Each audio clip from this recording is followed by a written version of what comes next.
Why, hello everyone, welcome back to the show. I am your charming, self-proclaimed, and only slightly overslept host, Mukluk. Hope you guys are doing well. I overslept this morning. I admit it, I had a rough night. I think I might have had like a minor case of food poisoning last night. I'm just going to say an upset stomach, and I was up really late. And then I apparently slept through my alarm this morning. And Lady Luck woke me up. Holy crap, clean that inventory. Nefets, look. There's 300 slots left. It's fine. It's fine. Dude, you're starting off the stream with a complaint. Get that crap out of here. What did you eat? Macaroni and cheese. I had mac and cheese last night. And before you ask, no, I'm not lactose intolerant. Cred, hello, thank you. Woo. Finally able to catch a morning stream. How has Grim Dawn been for you? It has been very good. We are at a point where I feel like we're at the finale of the last expansion, the new expansion, but it requires some quest items from all the previous expansions. And the character that I am playing the new expansion on hasn't done the previous expansion, so I gotta go into those areas for a bit to get the stuff to finish it. Muck, one question. Ice Brood, Slay Potion, and Sigil work on the boss of Kinfall? I do not know. I think so. I would think so, but I do not know for 100% sure. I'm not sure.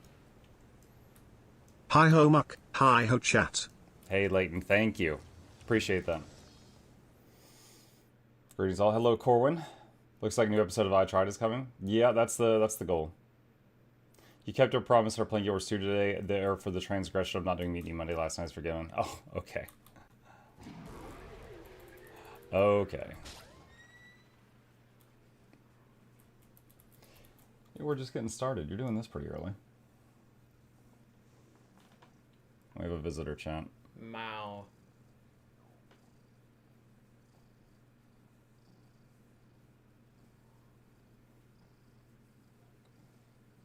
Okay, thank you. Hello, this is the start of my new Let's Play. Mao. Okay. What, he's just a kitty. Yeah, he's a kitty that's starting to thrash, and I'm getting nervous. He's not he's only thrashing because you're near them.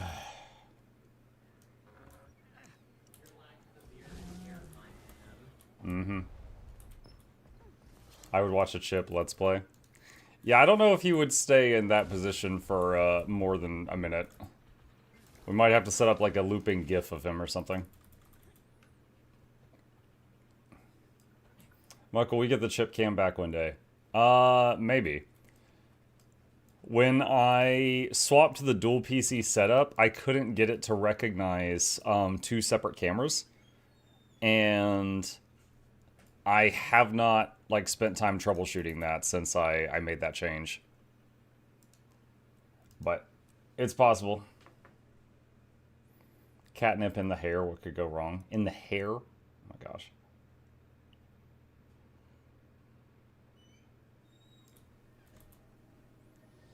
Just doing the daily stuff right now, getting all the goodies. I've got the bug where I can't interact with these, I gotta wait a minute.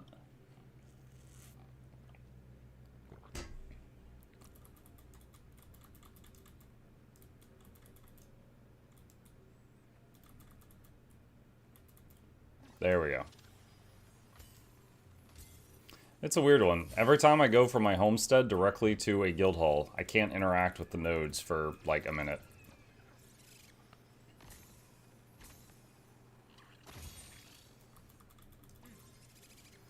My kids love the shampoo. Wait, my cats love the shampoo my kids use, and it's really funny watching the cats sit on the back of our couch and try to eat their hair. Oh wow.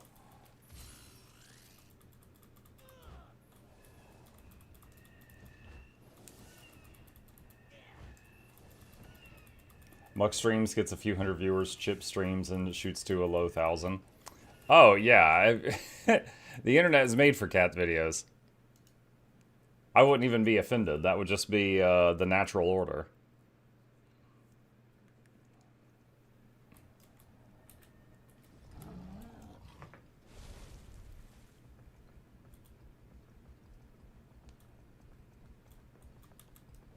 Well, as the title of the stream says, I'm planning to try out Heal Bladesworn today.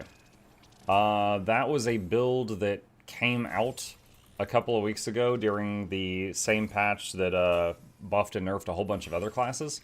That was a build that did not exist before then, or not in as good of a state, and it is going to be something that is more standardized, similar to Condialac Druid. And I've never tried it, and I like supports, so I want to see if I like it. So we're going to give that a whirl. I've got a Snow Crow's guide for Heal Bladesworn pulled up on my other monitor. We're going to try that out once I finish the starter stuff. Hey, Julio.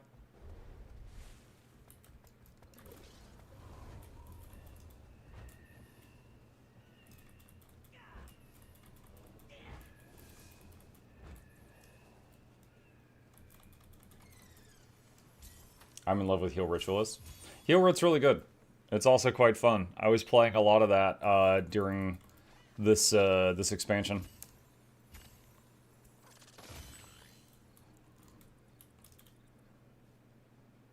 So Heal Bladesworn, Mesmer shoot you to heal, Bladesworn slashes you to heal.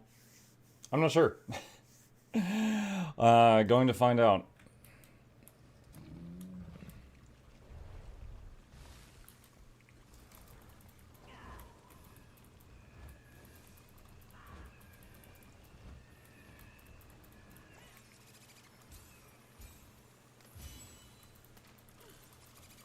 Chef Gamer, I understand that reference. I won't speak more on it. I do remember that WoW video, though. The Machinima.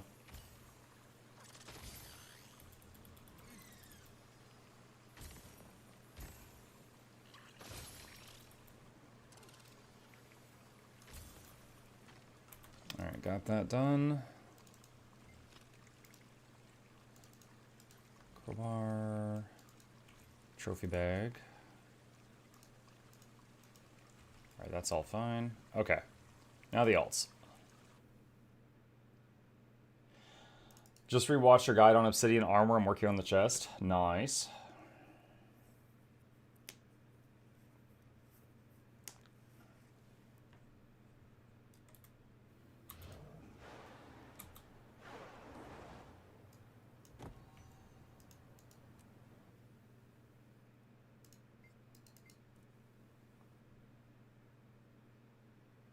Warrior heal weapon is staff. They bonk to heal. Yeah, they do. The build guide I'm looking at, it runs staff and mace warhorn, which not really surprised. The last time I tried, I think it was heal paragon. I think it used the same weapons. Mike, did you finish the Elliot JRPG game? No, I just played it the one night that we tried it out and did the. It was part of a sponsored stream for NVIDIA GeForce Now. I haven't played it since then.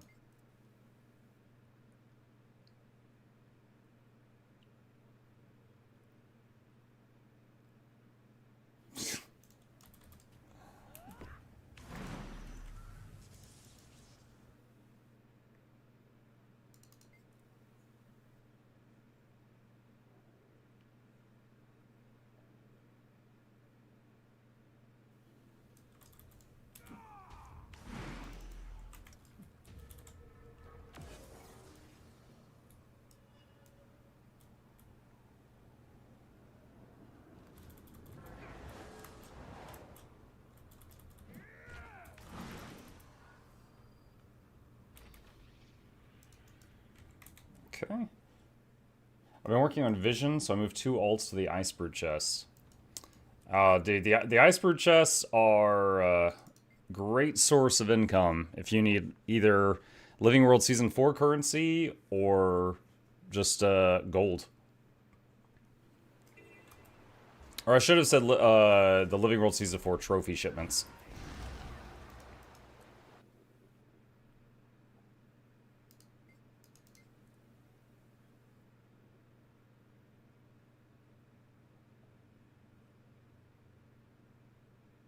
Hey, Muck, you main Ranger. What is your preferred weapon combo? Depends on the game mode. In PvP, I really like having Staff as one of my weapons because of the very snappy movement it's got. And although it doesn't do a lot of damage, it's the only ranged weapon we have that's not a projectile. And there's a lot of projectile hate in the game right now, so it's nice being able to attack without the attack just getting deleted out of the air sometimes.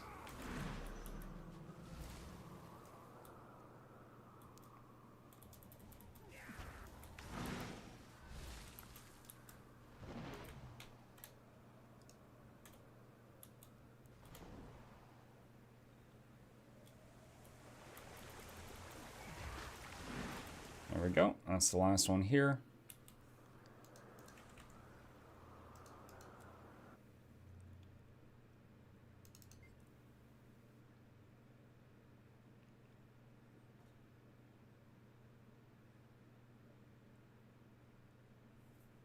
Look, what's your radio mount hotkey? X. I click and hold X and release it over a mount, and I mount on that mount when I release the key.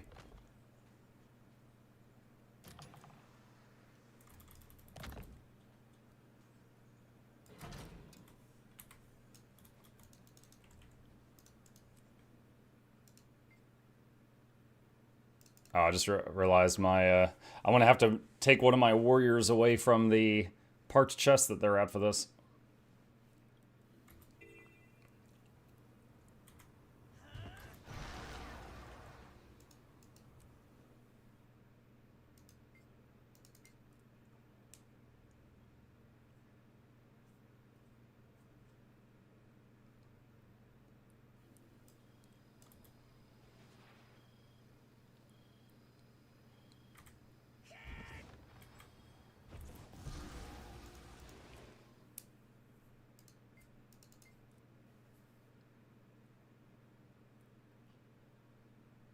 Heal Bladesworn, eh?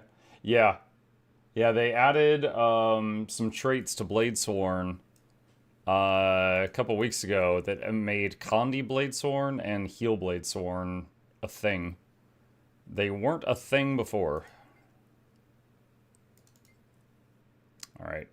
If either of my two warriors has Bladesworn unlocked, it's going to be this one. I'm going to double check it.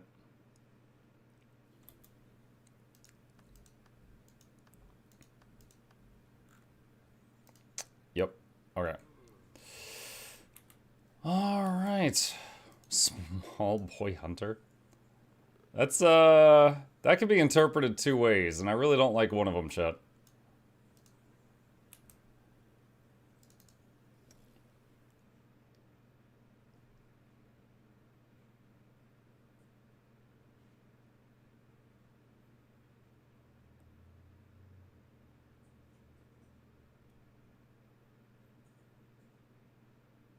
I saw you wishlisted Beast of Reincarnation. Yeah, I actually got the game. Shugo gifted it to me last night. Have you seen Relic First Guardian? I don't think so. Looks promising, but after what happened with Varen's Call, I'm keeping expectations low. Are you doing Warframe Wednesday? Yes. Yep, I am. Yeah, Guild Wars Tuesdays, Warframe Wednesdays, unless there's like Guild Wars drops or something going on. Because that takes precedence.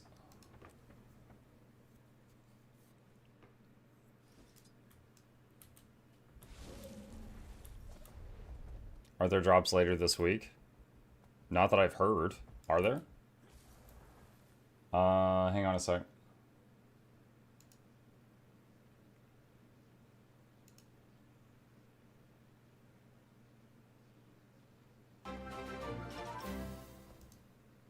Where's drops? There's nothing on the Twitch streamer page for drops for Guild Wars 2.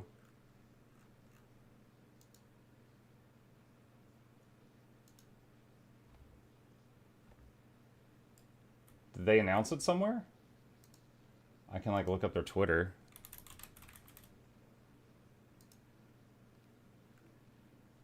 A sail.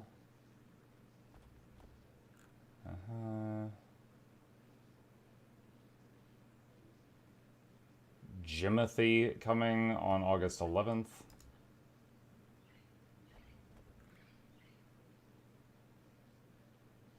Homesteader.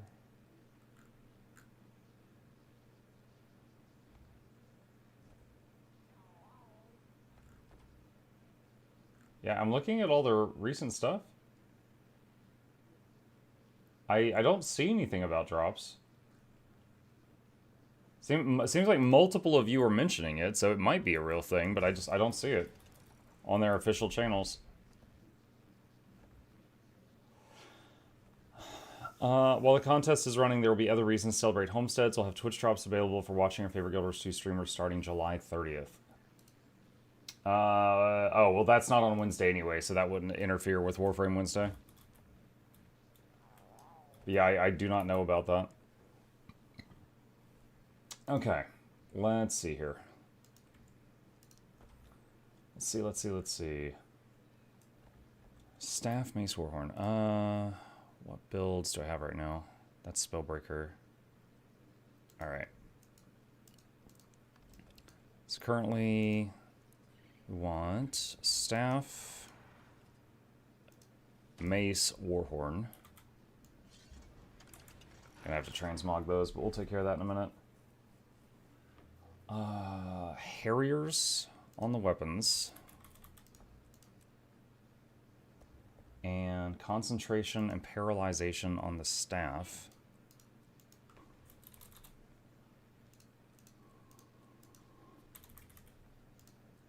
Okay. Concentration and transference on the others.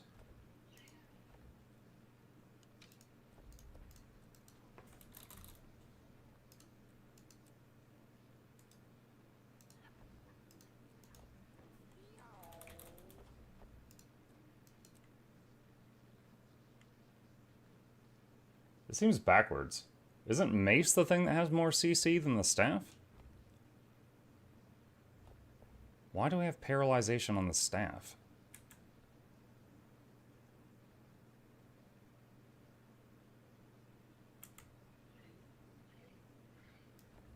I'll just copy it as is for now. I'm wondering if Snowcrow's made a mistake, or if this is something that if there's something I'm missing here. All right, Harrier's armor, Rune of Water.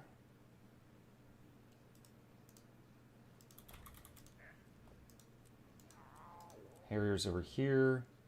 They have a Magi's backpack.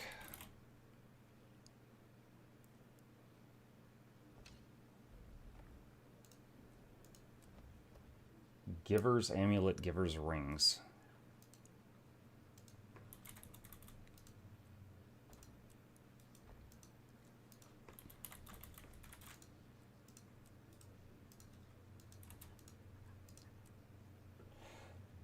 Relic of Phoebe.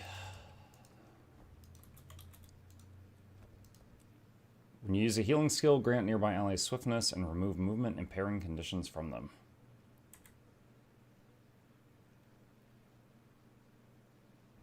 I find this odd too, because you can keep swiftness up 100% of the time with Warhorn 4.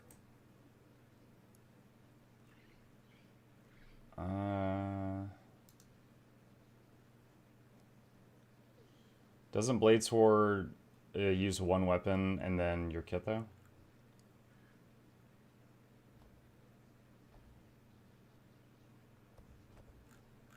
I guess I'm going to find out in a second here.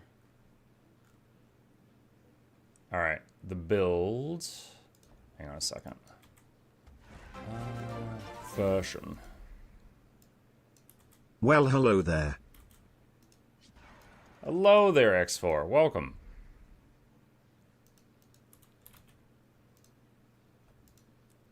So that. And. Do that. Okay. Alright. Trait lines.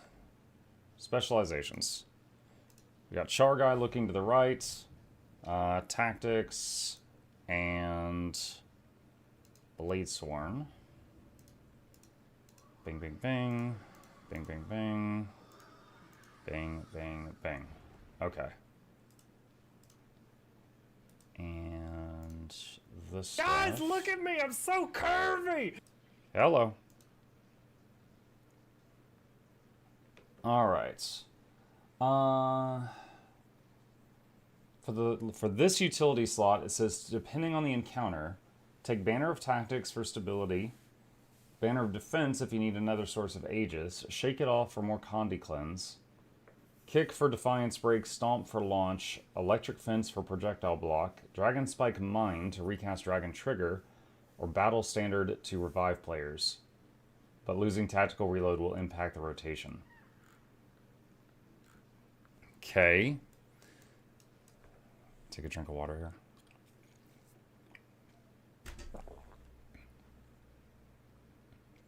Alright.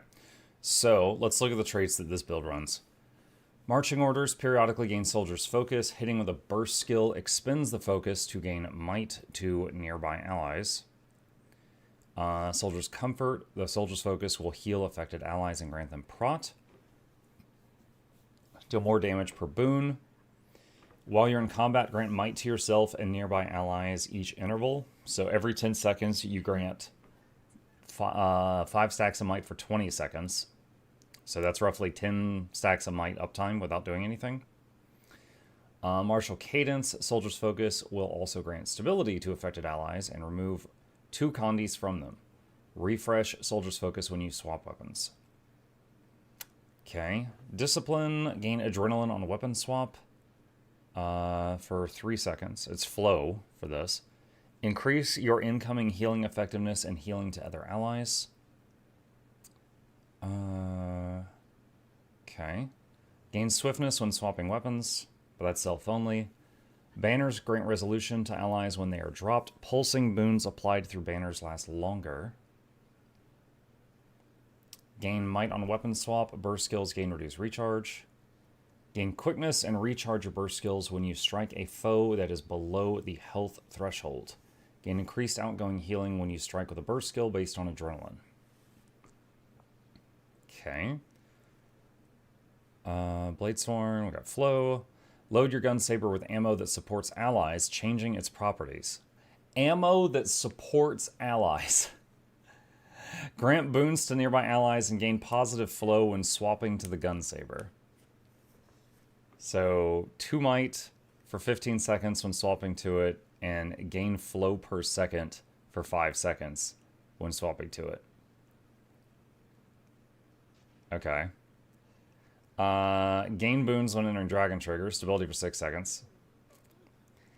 Lush Forest, using the first round of ammo on an ammunition skill, reduces the recharge of all warrior skills by 3/4 of a second?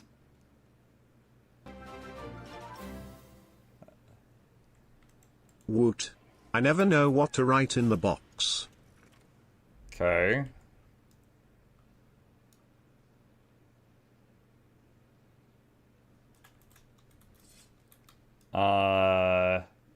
Three-quarters of a second. Okay.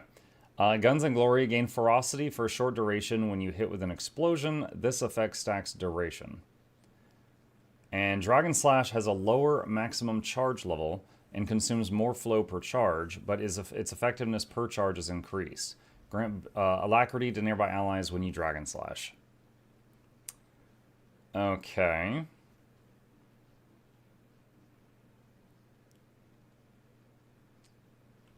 Alright.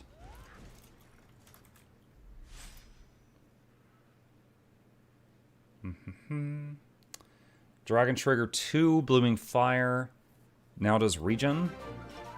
Grants boons to allies around you, then fire grenade shell. Monthly giving Muck Bezos's money.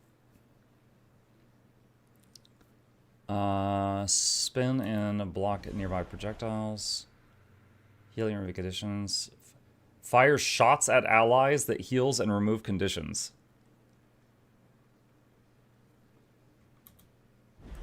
Does this give Aegis to everyone or only to yourself?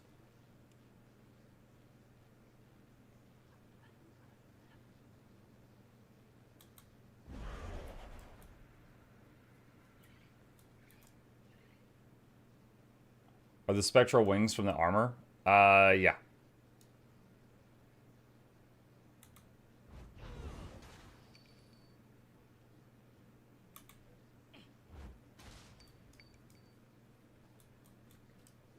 That's quite a field. Consume all charges to launch a single shell from your sword that explodes on the ground, damaging enemies and leaving a rejuvenating mist that heals allies in the area. Healing an area of effect increased based on the amount of charges. Break step, lunge forward with explosive force, granting boons and super speed to allies at your starting position.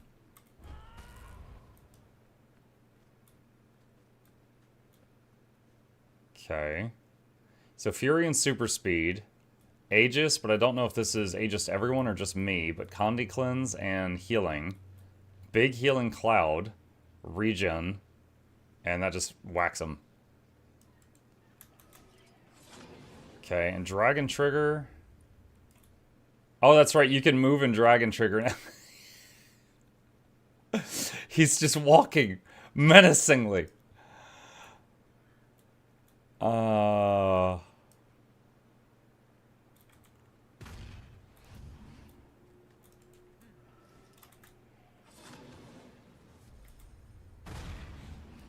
Two's the movement one, one's around you. Three's the in a line.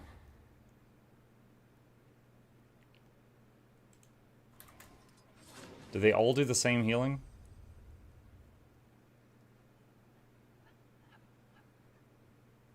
Three does CC.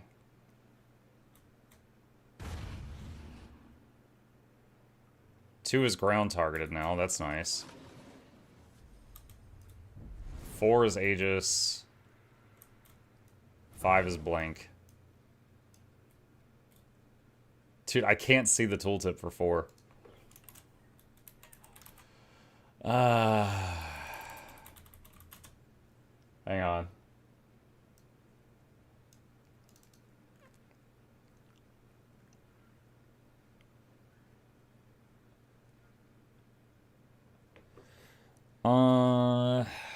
So it says Force does boons.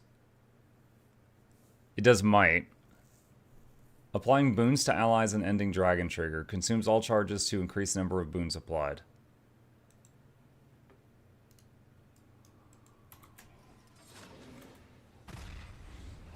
So a lack and 10 stacks of might on the 1. The 2 is a big healing explosion, but no boons. And the 3 is CC. And no boons or healing. So 2 heal, 3 CC, 1 for boons. But they all give alacrity. Because that's attached to the Dragon Trigger. Okay.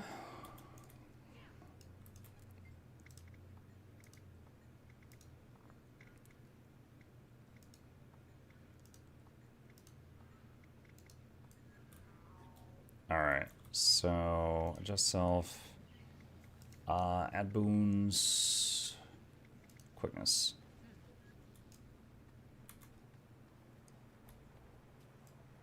Okay. Let's see. Looking at the notes from the Snowcrow's Guide. Dragon Trigger grants access to Dragon Slash, which grant alacrity on casts. The 1 does 10 might, 12 with tactical reload active. Boost does heals and dashes to the target. 3 does reach and daze.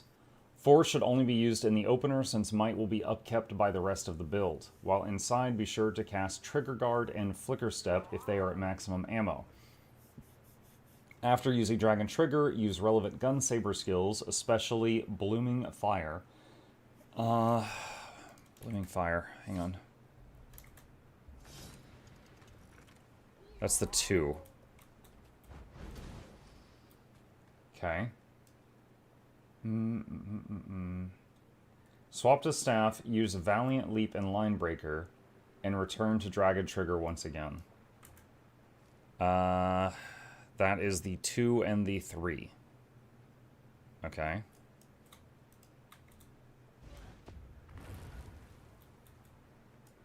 Alright.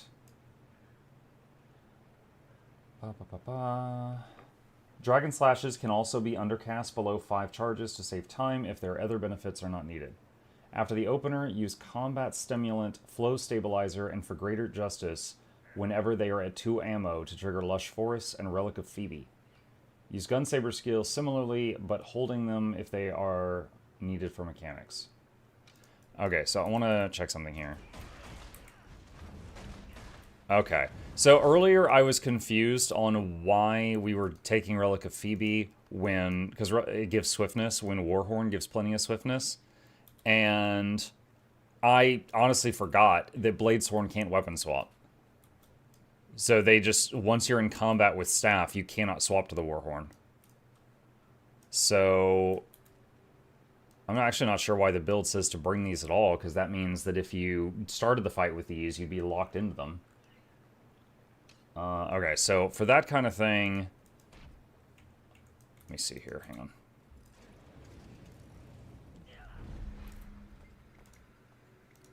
Okay, just to make sure that I don't accidentally... I do this on my engineer as well, because engineers can't weapon swap in combat. I don't have a other weapon there, because if I accidentally hit weapon swap before starting a fight, I'm screwed. Bladesworn is a warrior? Yes.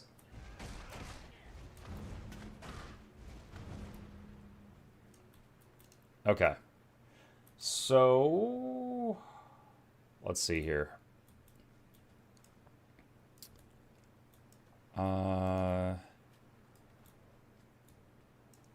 Where's the opener? Do they have notes for an opener? Start in Gunsaber. Okay. There we go. Use Flow Stabilizer, Tactical Reload, Flow Stabilizer, Flow Stabilizer. What? Increase flow rate, gain Fury. If you already have Fury, gain additional flow. Tactical Reload. Reload ammo on all of your Bladesworn skills. Your next Dragon Trigger generates more charges per interval.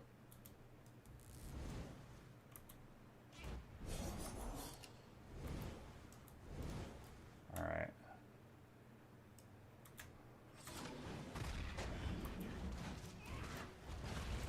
Blooming Fire is the 2. Then Weapon Swap. Then Valiant Leap. Line Breaker. Combat Stimulant. And for great justice.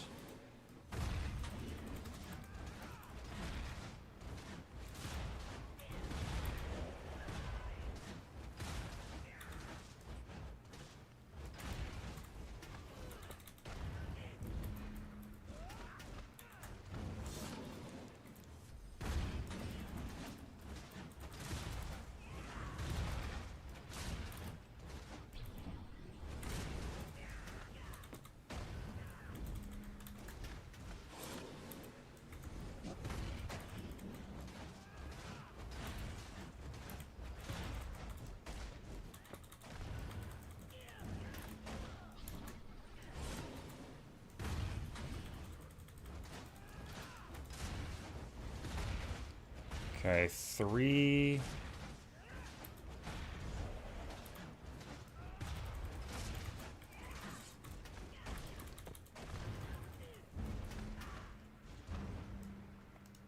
Okay.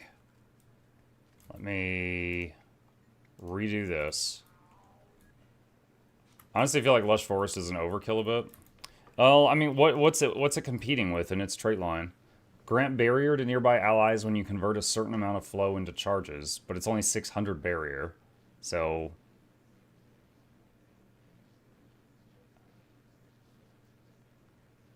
there's that. Fierce as Fire, gain increased strike and condition damage for each round of ammo spent, so that's not support. So it'd be either Unshakable Mountain or Lush Forest, really. So let's see, if I do this... yeah, it ends up 2600 barrier when you slash. So, I mean, it's some, but it's pretty minor. And the other trait lines, there's honestly no other option. Because it's like power, condi, healing. And then this is the alacrity right here, so you have to take that.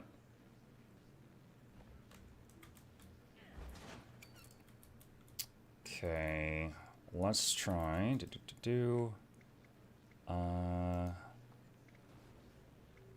Wait, no, not that. Environment, pulsing damage. Let's do moderate for now.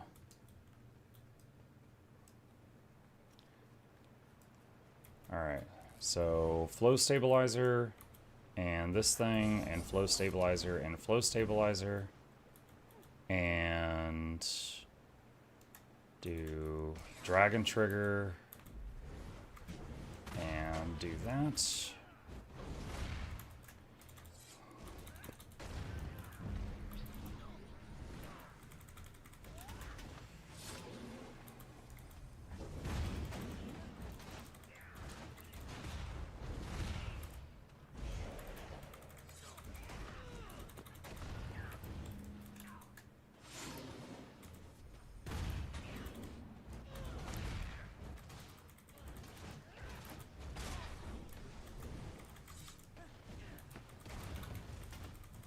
We're doing 1k DPS.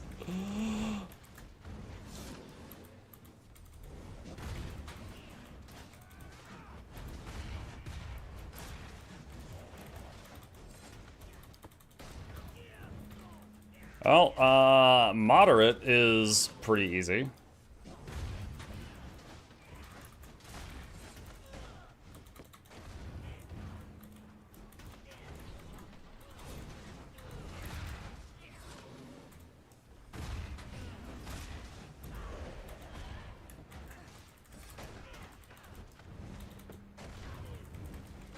Yeah, 25 might, alacrity, fury, prot, swiftness are all staying up with absolutely very little effort.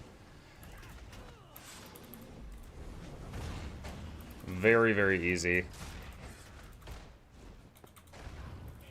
Alright, so other than when I do the opener, I'm not sure when all I need tactical reload. Like, I don't know, I feel like other than the opener, I don't need it. Let me keep reading and see if there's like another point I'm supposed to use it. Why/2 and not 1? So /1 gives 10 stacks of might. So you use /1 for the opener, but after the opener, you don't need more might because you're going to keep it up easily. And the 2 is a massive heal in an area. So you do /1 for might generation at the beginning, and then every time after you do /2 for big healing. 3 is CC.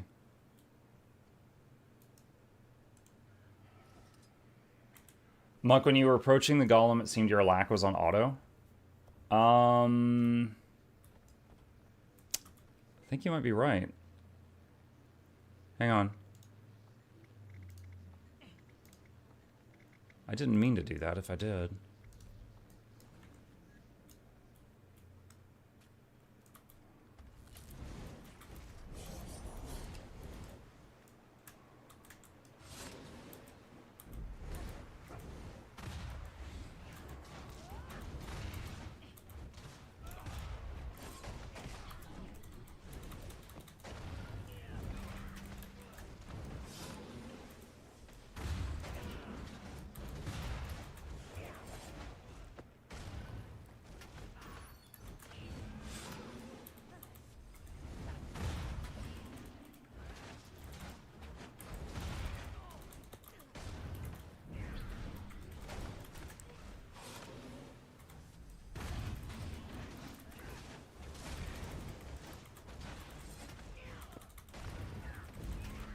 Alright, so...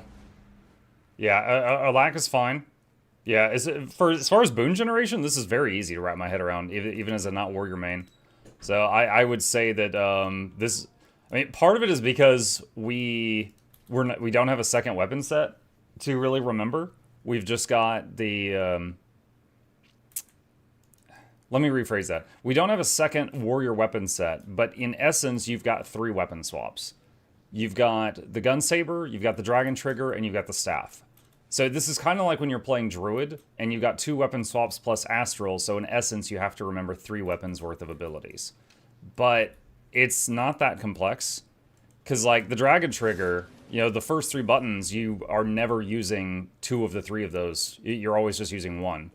And then the 4 and the 5, like 4 is Aegis, 5 is a little step, and that's it.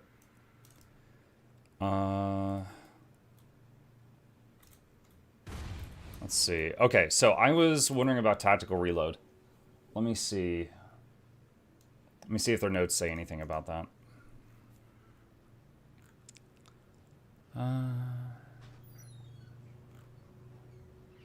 Charges. Artillery slash is bugged and does not interact with Lush Forest. Do not use the skill to reduce cooldowns. It will not work. Hold the skill for healing. Wait, really? Hold on, which one was,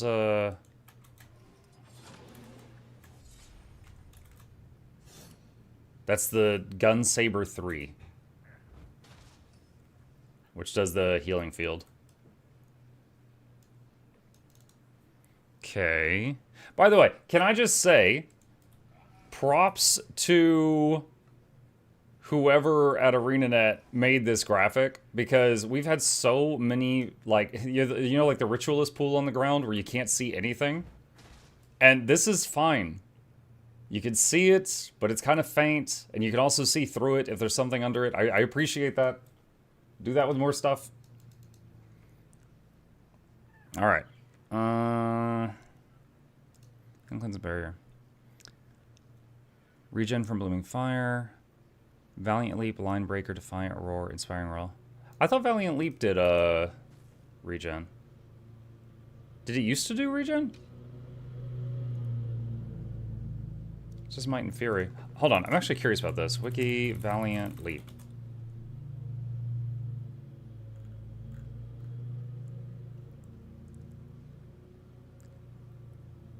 I guess it didn't. Okay, I'm thinking of a different weapon. All right, my bad. Okay, where were we? All right, Cyclone Trigger is a cleanse. Dragon Slash skills through Martial Cadence will cleanse teammates. Shake it off if you bring it. If using Warhorn, hi. They're mowing the lawn. If using Warhorn, charge removes chill, crippled, immobilize, Call of Valor, Grace Barrier, and cleanses 3 conditions.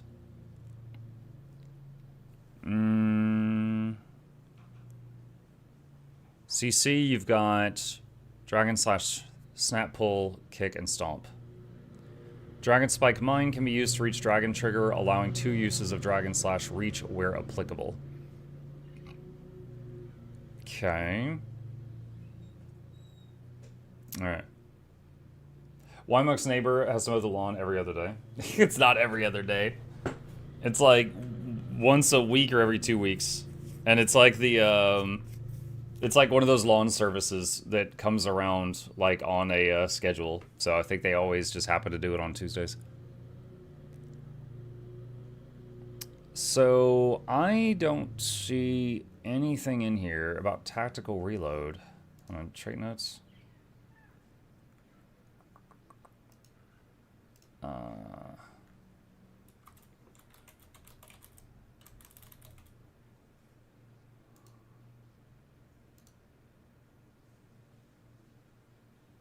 So, tactical reload, according to this specific guide, it uses it in the opener, but it doesn't use it again after that. So, it's like, my first impulse for this would be to swap this out for the res banner in case of an emergency. So, let me... Oh, I should not have done that. I'm going to let the flow drain out. Let me try this without tactical reload and see how it feels. Alright, so, we're facing an enemy. We got no adrenaline. So, I'm going to hit Flow Stabilizer. And charge in there. And do this. Oh, I did the wrong Dragon Slash. Okay. So, and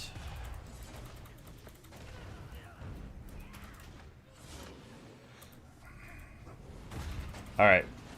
I mean, honestly, it's a very minor setback.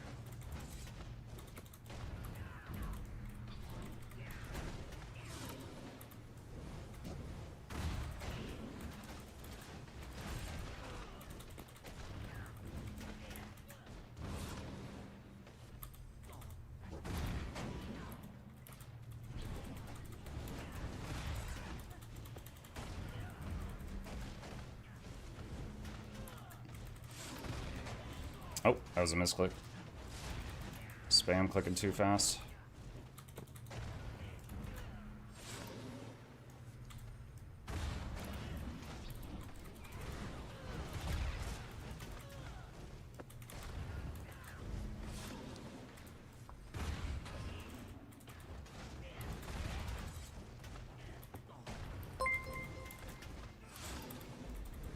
Who dat? Tactical reload sounds like a doctor with a gun full of medicine who just shoots the injured with the meds they need.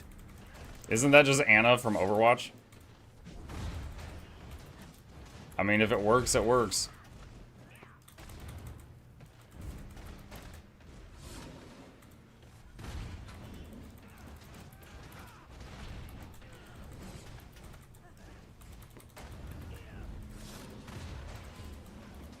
Alright. It's doing like 1k DPS, but yeah, this is difficult.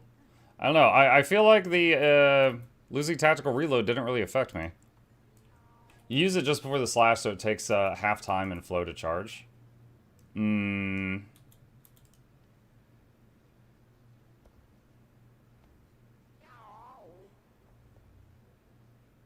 don't know. Like even without it, like like that's it. I mean, I guess there could be some really high pressure situations, like if you were doing I don't know, like CM Saris or something that hits you really hard, where you just need to charge it, you know, in like a 1 second faster. But I don't know. I feel like this isn't that bad. Let me do. Okay, so that was under a moderate damage field, which is applicable to most of the fights in the game.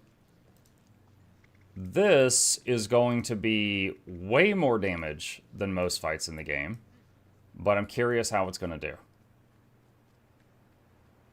Alright, so charge in, and do this, and do.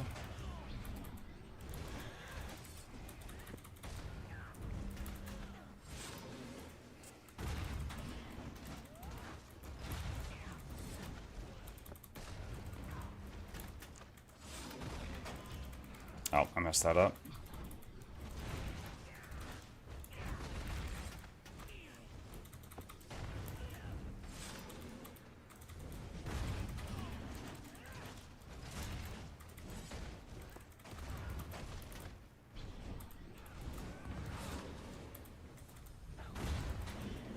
Alright, there was definitely a scare there at the beginning because I messed up the opener, but we're healing through an extreme damage field, and I barely know what I'm doing.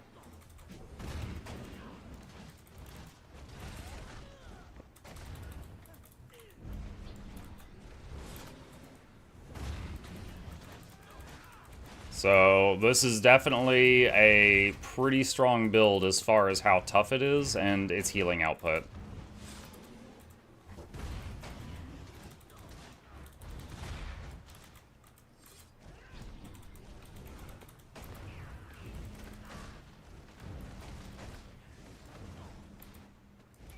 Try casting the Elite Banner mid-rotation to see if it's viable to pop it in an extreme damage field. It is quite a cast time.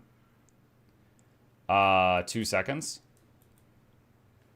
I mean, I do have quickness from the console right now. Alright, hang on.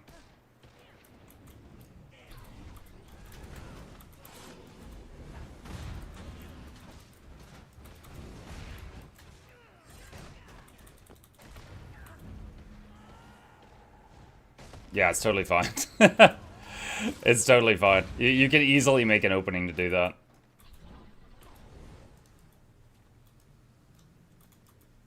Yeah. That is definitely pretty solid.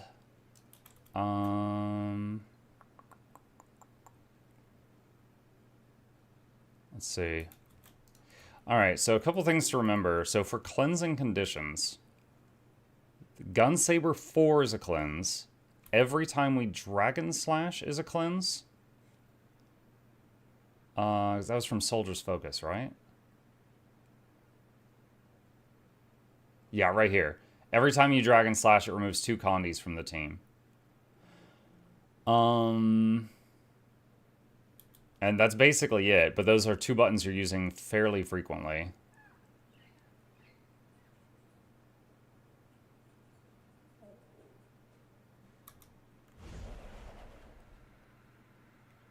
And then for Aegis, you've got... I still don't know if Cycle... I mean, I can test it in, like, town or something. Hang on a sec. What? Oh, I'm in combat with the Golem. Hang on. Alright, I just need to stand next to a player, hit a Cyclone trigger, and see if the player gets Aegis. Then I'll have my answer.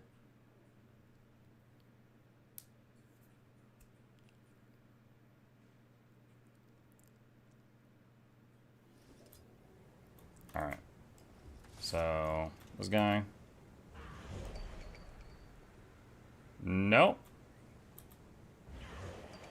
It appears... Okay, so the Aegis from Cyclone Trigger is self-only.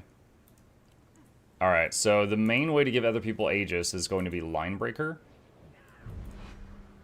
And... Banner of Defense has Aegis... Wait, where's the Banner with Stability? That's what I meant to have there. Banner of Tactics, that's the one. I think this is the only way to give the group stability. Let me double check some things.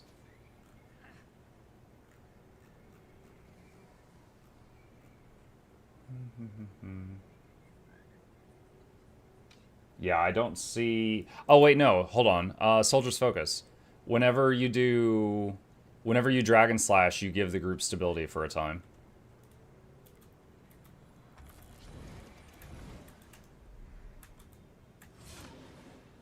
So, like, if I do that... Wait. No? What happened?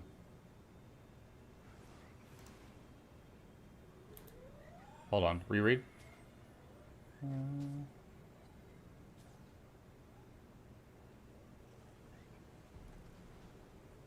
You have to hit something? Oh, it has to connect? Okay. Alright, so the alacrity happens whether you connect or not. Marching orders, you have to hit an enemy.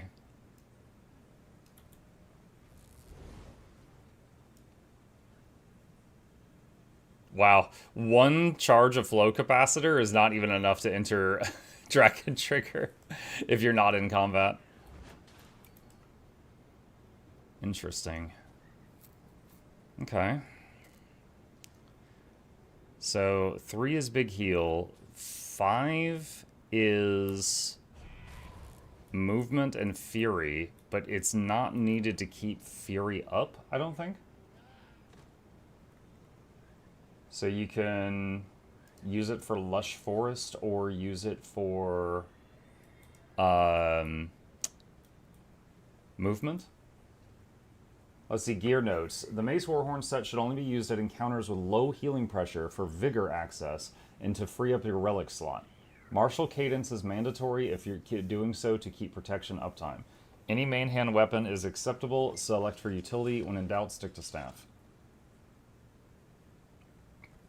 Okay.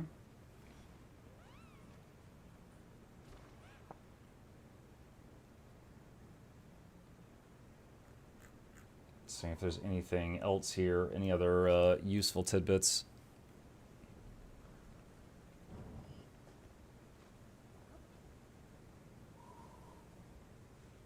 Wait, Gunsaber autos have healing?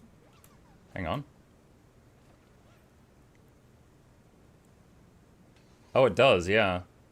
The Swift Cut and Steel Divide have like 200 and 300 heal on them.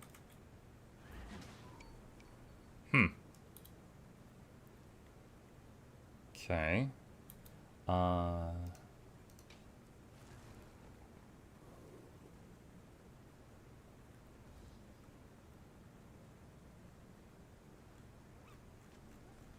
Yeah, not a lot of notes on this one, but I guess it's a pretty simple build. Okay. Well, so far, my thoughts as a, someone who often plays support is this is really sturdy because, warrior. It's pretty easy to learn, so probably easy to pick up. You could also argue for new players it's easy to gear because you only have to get one good weapon. Your other weapon is just going to, scale with the same stats. But let's try it out.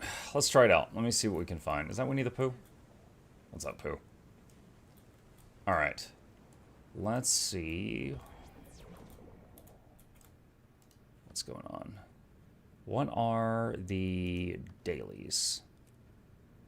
Cold War, Greer, Twin Largos, Mersot Overseer. Oh my god. Alright, maybe just the IBS 5. Alright, let me see what we got. Let's do this. Okay, I am on EU right now. I'm going to make a group for the IBS 5, which is just the Icebrood Saga raid encounters and easy money. If any of you want to join, I am going to be in the group finder in just a second. Let's see. Raids, experienced, advertise, IBS 5. There we go. Easy. Clearly Greer, Muck will have fun there. Yeah, take the thing I've been playing for 5 minutes to Greer. That'd be great fun. What happened to DPS Bladesworn? Still a thing. I don't know how good it is, but it's still a thing. A couple weeks ago, they added Heal Sworn and Condi Sworn to the game.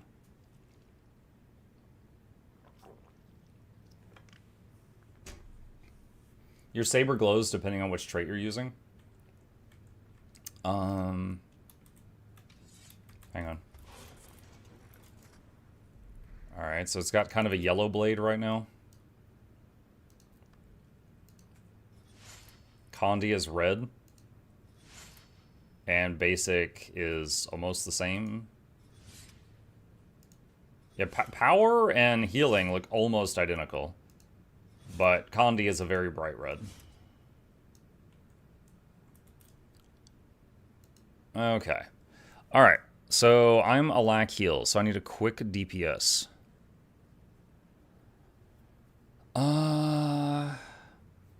Let's see.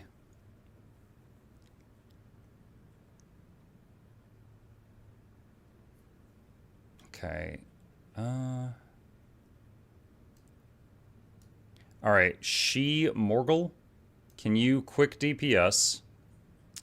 Who is it who said, let's see, Flea, if you can a lack heal.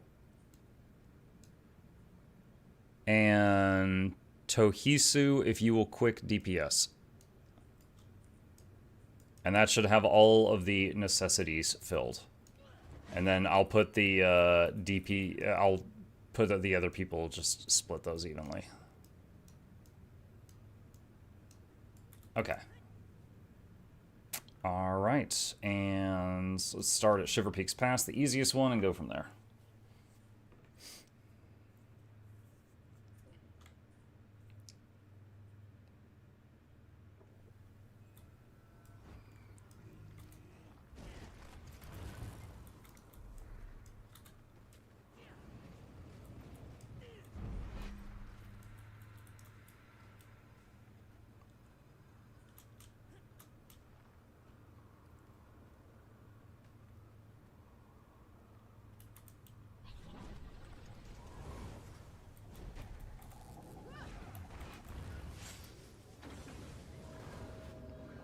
Where does my swiftness come from in this build? Like, I know I'm providing it, I just don't know where. Is it from Dragon Slash?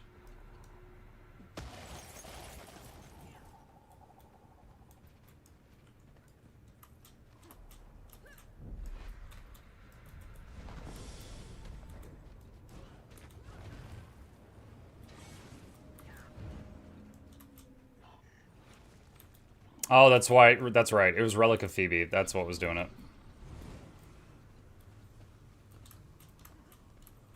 Relic of Forbear.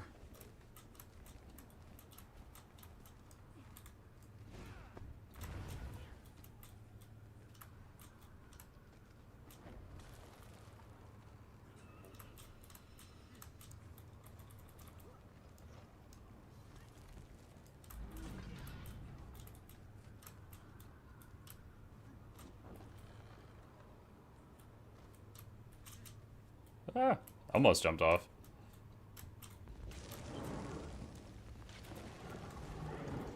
Mug, did you see Lord Heisen's video for Druid? Yes. Yes, I did. I felt misled. His thumbnail showed a list of boons. And I was like, oh, these are the boons he's able to keep up all the time in open world. Wait a minute, how's he keeping up Prot and 2 stability all the time in open world? I thought I knew everything about Ranger. He knows something I don't. I must see this. And I watched it. He doesn't. He doesn't keep those boons up. He has them in the thumbnail, and I was misled. It's clickbait.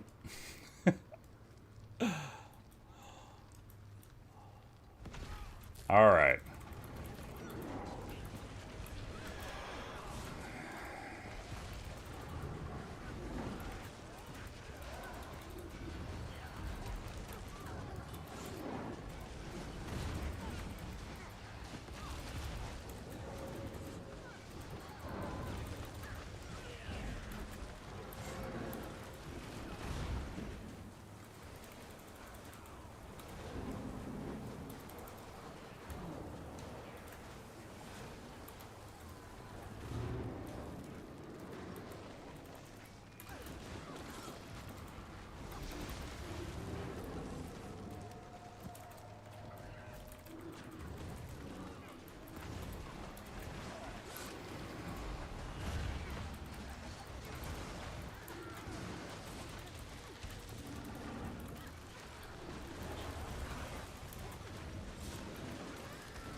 Easy peasy.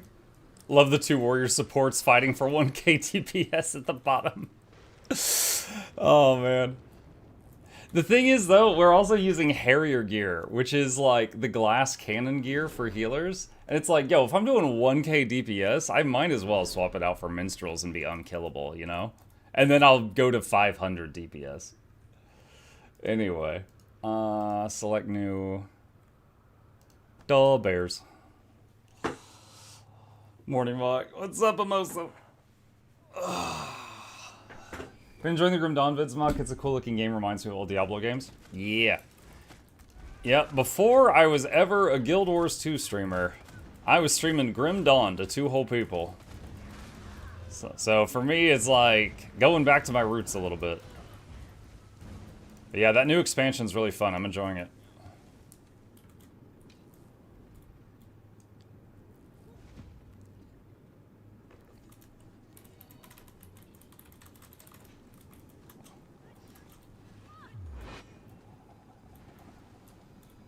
Doesn't minstrel force it? Well, minstrels or givers, either one.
Well, we just healed through enraged bears. And the health bars were definitely bouncing up and down a little bit, but I would have done better with that with more practice. That's after just a few minutes of practice. Alright, Farinir. Is there ever a situation where having too high vitality is a problem? Yes.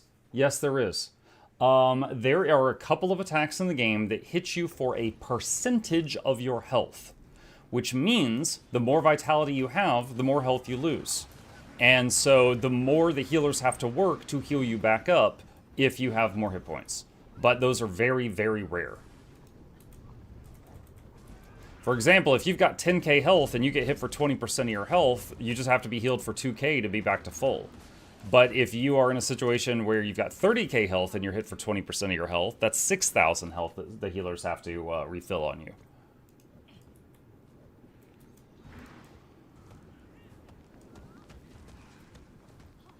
Is the gameplay smooth and enjoyable? Yeah, it's pretty smooth.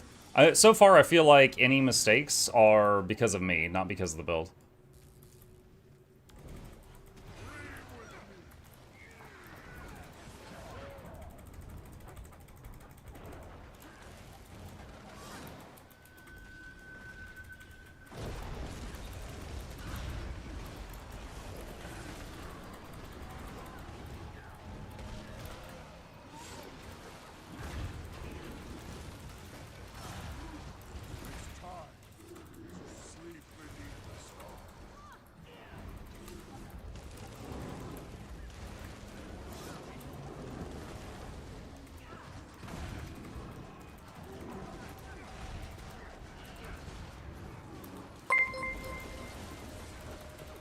Who dat? Apocalypse raided my stream with 42 viewers. Apocalypse? Thank you, Apocalypse. Appreciate you. Welcome.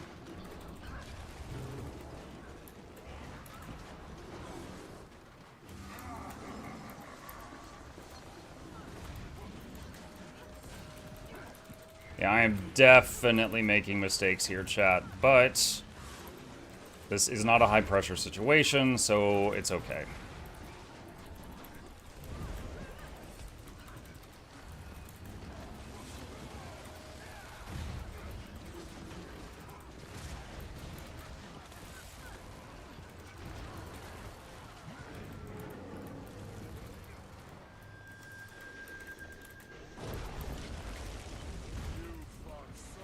Hey, look, it's the Tree of Birds. How are you today? Hi, Bertrand.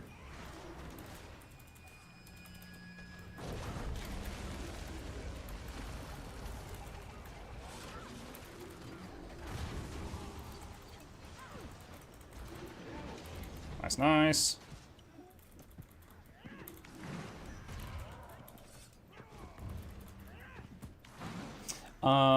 Let's see. Completed Twilight tonight. Oh, nice. Alright. Select new. And Whisper. We'll say Bone Skinner for last. Bladesworn Healer. Yeah, in the balance update they did like a week or two ago, they added a few builds to the game that were not really builds before that. And Condi Bladesworn and Heal Bladesworn are two of those builds. Now, I'm not a warrior main, so I don't have a lot of muscle memory with this, so I am making mistakes, but this is really, really easy to run. So this is definitely something that after trying it, I would happily like recommend this to newbies if they were interested in gameplay like this.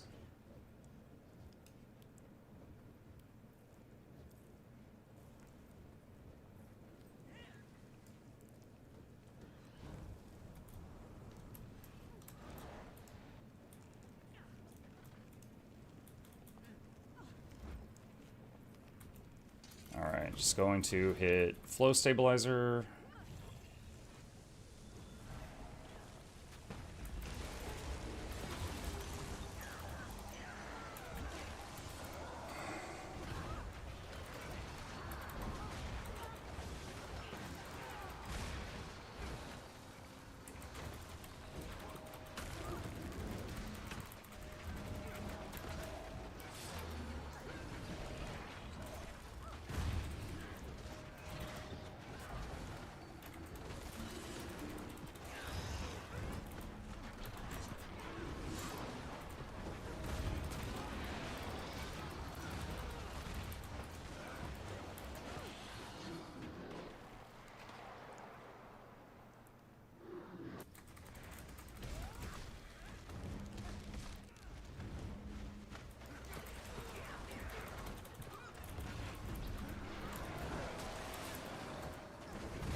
So much bouncing.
Okay, we need stability here. There's that.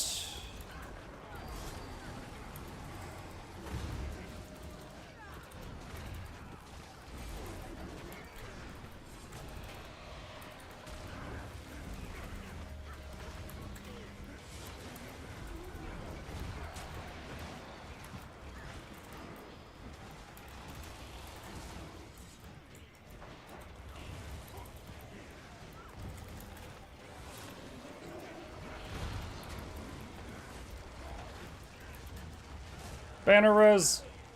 Oh, I got one of them. Ooh, close. That last guy was underneath the hitbox.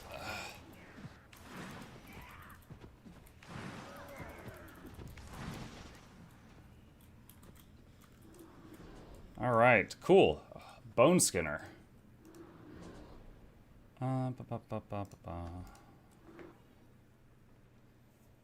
Monk, if I may ask, since the patch, do you find Druid healing harder or not that much? Do I find it harder? No. I will say I've only done a little bit of PvE Druid since the patch, and honestly, the change to Staff 2 and Astral 4 made it more fun, in my opinion. I've played a lot more World v World Druid since the patch, and similar results. I found it more fun.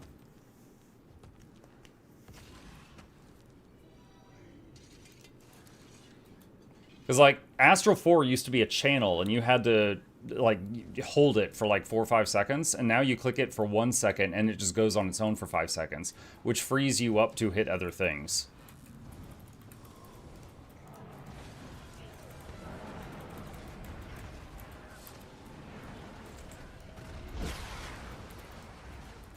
Banner res. Get out of that. Well, I don't have another banner. If you're gonna stand in it twice, I can't do anything.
Bollocks. I animation locked myself, so I got hit by his stun, but it turned out okay.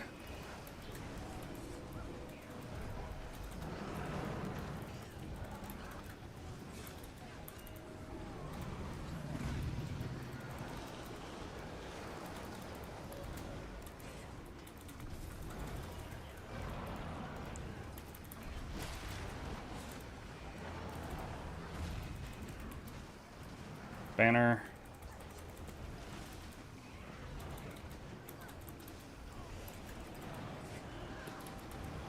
Nice. Alright, I'm pretty sure the only person that died was in the puddle, and Banner was on cooldown. So, able to heal and cleanse through Bone Skinner, no problem, for sure. Alright, do y'all want to do the daily Mursat Overseer? I'll just ask them if they want to.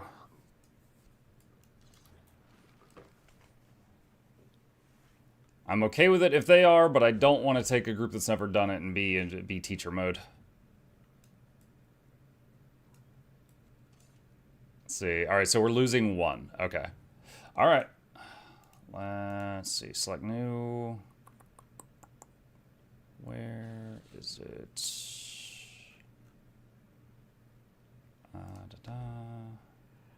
There. Alright. You compare this to your old Heal Bladesworn video from 2 years ago. Do you look dead in that video? Do I look dead in that video? Okay.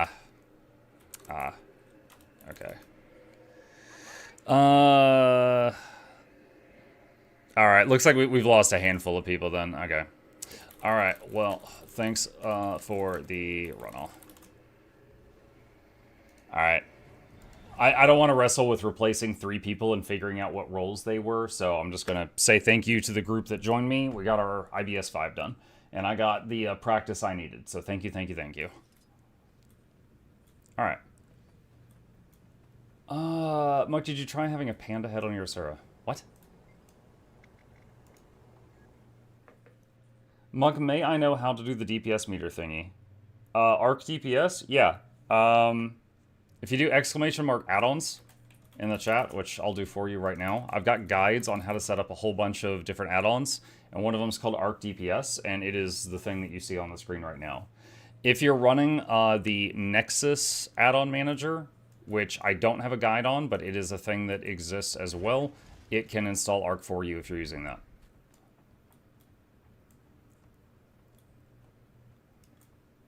Okay. So, let's make some notes here. All right.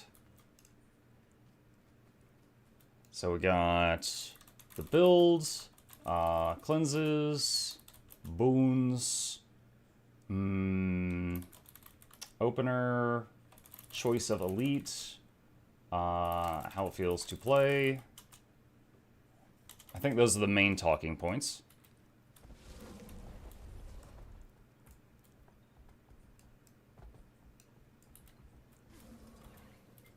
Didn't know add-ons a thing. No problem.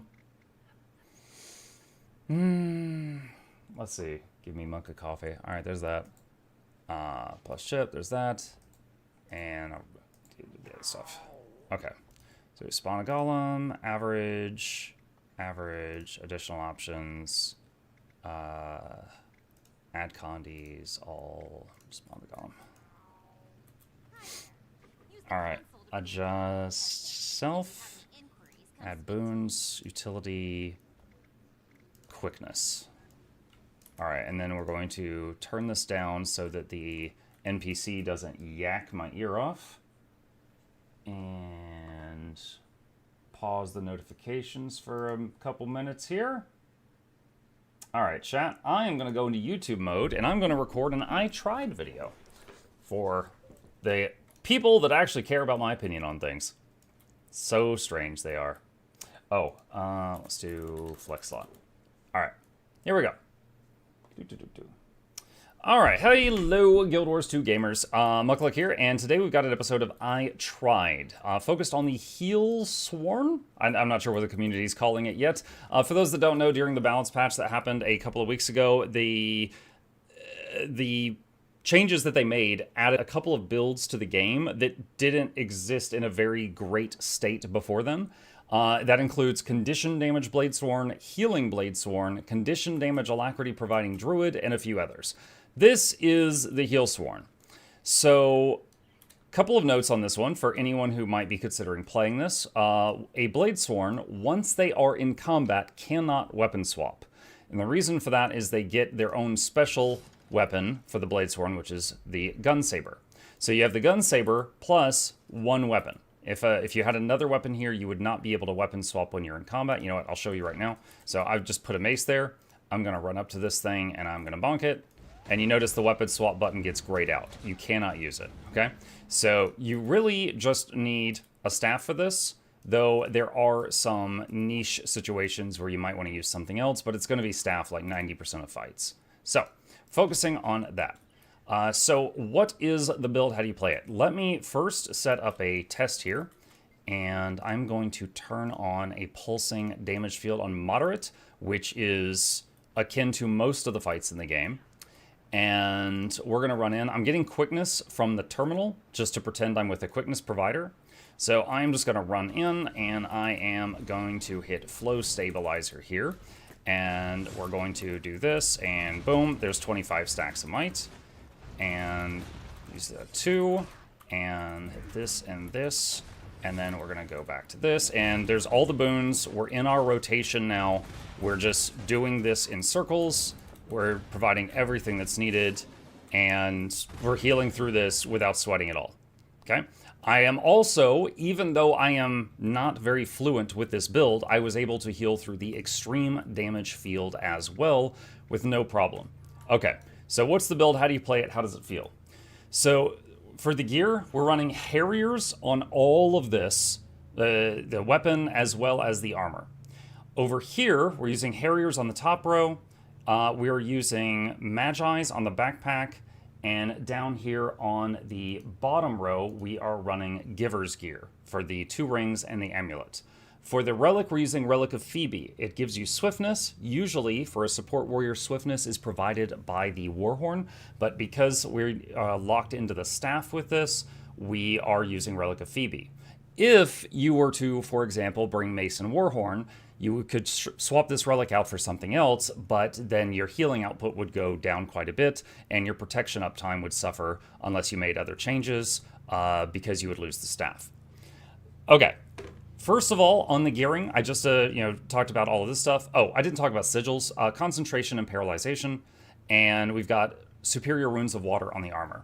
Now, after trying it out, you notice I did 1.4k DPS during that sample. That's about what I did in real fights, less than 2k damage per second. So, in my mind, I'm thinking, why bring Harrier's gear if the damage output of this is so low? And obviously it's a heal build, but there are some heal builds that break like 10k damage. This is not one of them. So if you want to be an unkillable healer, just run like Giver's gear or something. It's basically the same stats for healing. So you notice the healing power is the same, the concentration is the same, but you trade power for toughness. So if you go full Givers, you're going to be an unkillable brick house and be healing, but your damage is going to go from like 1k to 500. But it's like, who cares, because it was already so low. So if you wanted to run like full Givers, that would be fine. All right, so that's the equipment. This is the build. And let's talk about some of the traits here really quick. So we've got Tactics, which gives you a skill called Soldier's Focus. Basically, every 10 seconds, you get this buff called Soldier's Focus, and the next time you hit an enemy with Dragon Trigger, you will consume the Soldier's Focus and do a whole bunch of good stuff. In this case, there's prot, there's stability for the team, there's cleansing of conditions, and there's a heal. So this is giving prot and heal to Soldier's Focus. This is just bonus damage for each boon you have, not really impactful. This is passive might generation for the whole party.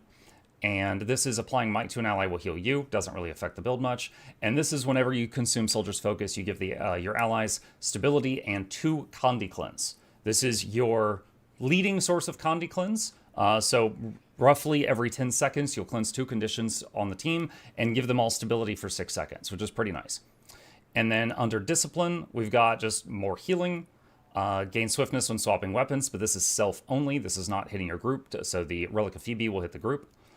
Banners are better, essentially, and gain might on weapons swap. You're going to be at max might anyway. Burst skills grant reduced recharge. That's nice.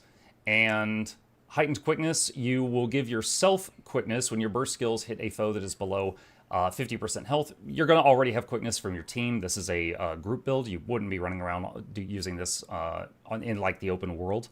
But you also gain increased outgoing healing when you hit with a burst skill. That will affect your team. And finally, down here in Bladesworn, this is power, this is Condi, this is heal, so there's really only one choice. Also, fun fact that I've learned, it also changes the color of your sword. But the heal one is yellow. And then in the third column, I'm going to skip to the end for a second. This is the one that gives alacrity, so there's not really a choice here. This one, you can run Lush Forest or Unshakable Mountain, but Lush Forest seems to be the much more popular option talking to warrior mains, so I believe that is the standard. Lush Forest is whenever you use the first round of ammo, it reduces the recharge of all your other skills by 3/4 of a second. So this is ammo, this is ammo, this is ammo, and then in Gun Saber, this and this and this are ammo. This is ammo, but when you use it, it uses all the ammo, so it will not trigger the trait. And then in Dragon Trigger, this and this are ammo. So if you use the first thing on each of these, it will reduce the cooldown of everything. So you've got a lot of things that can proc Lush Forest to make your other things come off cooldown faster. For the traits up here, this one is Flex slot. The others are the standard right now. Combat Stimulant will heal yourself, and if it was already active, it does boons, but again, it is an ammo, so using the first charge of it will trigger the Relic of Phoebe, giving the whole group swiftness, and it will also trigger Lush Forest. Flow Stabilizer, it gives you some flow, just keeps filling the bar that you use for your Dragon Trigger stuff. For Great Justice, you just hit this anytime it gets to 2 of the charges, and it will help with Fury and Might Up time. And the elite skill, I went to Snowcrows to get a lot of the knowledge that I needed for this build, and the elite skill that they recommend is actually Tactical Reload. And it's used in the opener, so it'll make like the start of the fight easier, but it's not really used, according to this guide, anytime after that. So I opt, after trying both out, I felt that it didn't really hurt me much, other than like for a second or two at the start of the fight, to take Battle Standard, which ended up saving a few lives. You know, we were doing Bone Skinner today, some people messed up, I was able to use this and, you know, res them, and we could just keep going. So Battle Standard is obviously a very pug-friendly tool because you never know the skill level of other people or if they might make a mistake or something. And, you know, once per 90 seconds, you can say, all of you get back up. It's a 5-man res in a pretty generous area, and that's what it looks like. So I was using Battle Standard after I tried both out, but the other one that some people use is Tactical Reload. And so that's what you got. Now the flex slot, I've got Banner of Tactics there, which gives the group stability on demand. You are throwing stability on teammates kind of haphazardly with martial cadence, but if you need it for a specific moment and you're not sure if you're going to have it on the group, then this is that. Other things that you could take there might be Shake It Off to have another cleanse option, Banner of Defense for another Aegis option, and Kick for more Defiance Break, stuff like that. There are other options for that slot. I opted to go Banner of Tactics. Now let's talk about how to play it in the individual tools here. So I am going to turn off the damage field so I can just focus on talking and not keeping myself alive. So at the start of the fight, you are going to run in, use both your flow stabilizers. If you're running Tactical Reload, hit that. Then go into Dragon Trigger, and it's going to charge. Now, just pausing here for a second. Dragon Trigger 1 gives 10 might to the team. 2 gives a massive heal. 3 does ACC. So you're going to use the 1 at the beginning of the fight to get those might stacks up. But on all the future ones, you're just going to use the 2. Alright? So, start of the fight, you run in, you pop Flow Stabilizer, Tactical Reload. You could even use 1 charge of each of these. The 4 just gives Aegis, the 5 is a little teleport, and then 1, and your might generation is done. Then, when you're in Gun Saber, at the minimum, you're going to use the 2 if it's at 2 stacks. That keeps regen on the party. Other options, 3 is a big healing field that hits a big area. 4 is a Condi cleanse for the team. And 5 is a little movement skill that gives Fury, but you don't need that to keep Fury up. So at the minimum, you're just hitting the 2 one time. And then you're dropping Gun Saber and you're in Staff, and you're going to use the 2 and the 3. The 2 and the 3 will keep up Fury, help with Might, put Prot on the group, the 3 does Aegis on the group every time you'd use that on them, so that'll block the next attack. 4 and the 5 you can save for situations. 4 is a CC, and the 5 is a massive heal and resolution on the team. So, like, it's 8,300 on the tooltip. It is a very big heal. And that's it. That's the whole rotation. Then we go back into Dragon Trigger. So I'm going to use the 4 and the 5. I'm going to do the 2 slash, which is the heal. And now I'm in Gun Saber. I'm going to use the 2 bare minimum, maybe the 4 for a Condi Cleanse. Then I'm going to drop that, use the 2 and the 3 and the staff. And then I'm going to go back into Dragon Trigger again. That's it. That's the whole loop. This is really easy to learn. And again, you want to keep using these whenever they get to max stacks. So whenever they're at 2 of each, you use them and they reduce the cooldown of everything else and they help with boons. So bringing it all together, we flow stabilizers, start the fight, 4, 5. We're going to do the slash, and then we're going to use the 2, and then swap to the staff and use the 2 and the 3. My heal has 2 charges, so I'm going to hit that, and then back into Dragon Trigger again, and slash again, and do the 2, and use for Great Justice, go back to staff, 2 and 3. And you can see, just we're swapping between what's effectively 3 weapons, and using 1 or 2 buttons on each of the weapons, and we're keeping up Prot, Regen, Fury, Swiftness, Alacrity, 25 Might. We're throwing Stability and Aegis out there just in the rotation from time to time, but if you need more dependable versions of Stability and Aegis, it is very easy to acquire that. And that's basically the thing. Talking about cleansing, anytime you trigger Soldier's Focus, that will cleanse the whole party for 2 conditions. Your only other cleanse in this is the... 1 second. I need to swap to Gun Saber. Okay. Gun Saber 4, Cyclone Trigger, is a cleanse on the team. It's also a Reflect Projectiles, which you saw right there. And that's it for cleansing. Stability is the Soldier's Focus proc and Banner of Tactics if you're using that. If you need more Condi Cleanse for a fight, let's say you're fighting Slothosaur, you could swap out Banner of Tactics and bring Shake It Off, and then you'd have a 3rd Condi Cleanse button on demand. But yeah, it's a solid build.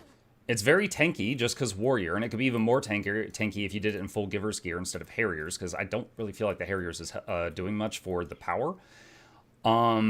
The healing output is fantastic. Again, I was able to heal inside of a...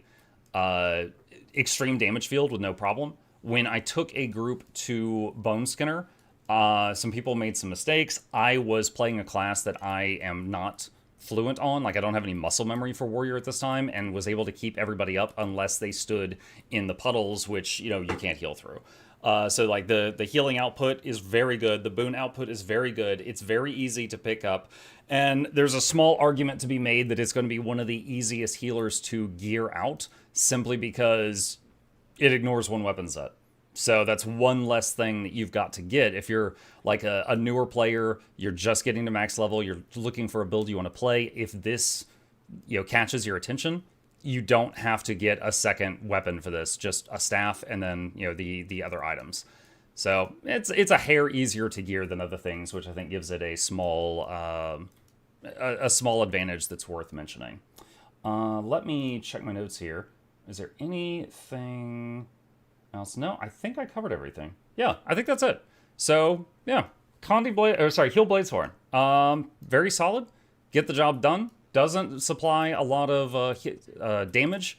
It does very good boons, very good healing, has access to all the tools a healer needs, and it's quite easy to learn. You're rotating between 3 weapons on a rotation, and you're hitting like 1 or 2 buttons on each weapon and just cycling through them repeatedly, and then the other buttons are there for like if you need them.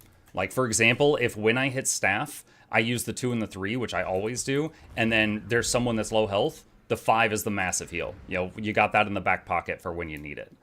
And things like that. So, yeah, pretty good build. That's my thoughts on it, and it is solid enough that I would recommend it to anybody who is interested in playing it. And if you got any questions, problems, thoughts, concerns, put them in the comment section down below, and I'll fight you there. Boom. 1 take, chat. Now I hand it over to Noxxi for some Hungarian editing, and it's done. Easy. Okay. Let me resume the alerts and see if there's anything that's in the queue. Nope. We're good. All right. I need a drink of water.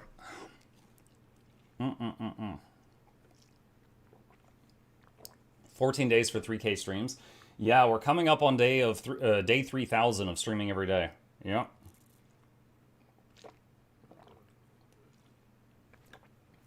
Okay. YouTube mode off, let chaos reign. I don't know. Maybe YouTube mode on is more chaos. I'm not sure. All right. This is pretty cool. Honestly, I like this more than I liked Condialac Druid. It's weird. But as far as healing, this is not going to be like a new favorite for me. But it is extremely solid, for sure. Do you like the trend that every spec, not just class, seems to need to be viable in every role? No, I don't. I don't like that trend. I think, okay, we have 9 base classes, right? And each of them has 4 elite specs.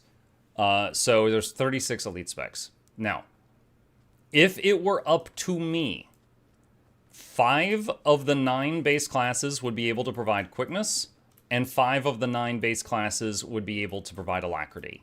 Maybe Mesmer could be the one that does both, but not both at the same time. I don't think it's fun for the game to have all 9 classes able to do every single thing. But I'm not in charge, so if you don't agree with me, fret not. I don't get to make those decisions. So no, I'm not a fan of that. I like when some classes can do a thing that others cannot. Like Necromancer Epidemic. No one else can do that. In World of Warcraft, warlocks could make a summoning stone and summon people to the raid that were late. Mages could make like food and water that lasted until you logged out and it was free. Stuff like that. I think those are good. Things like the old Ranger spirits, warrior banners, stuff like that.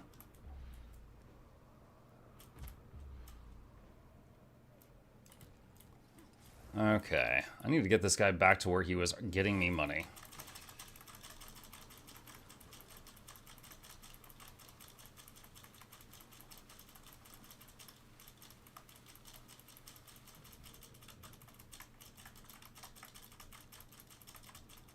You can make it! You can make it!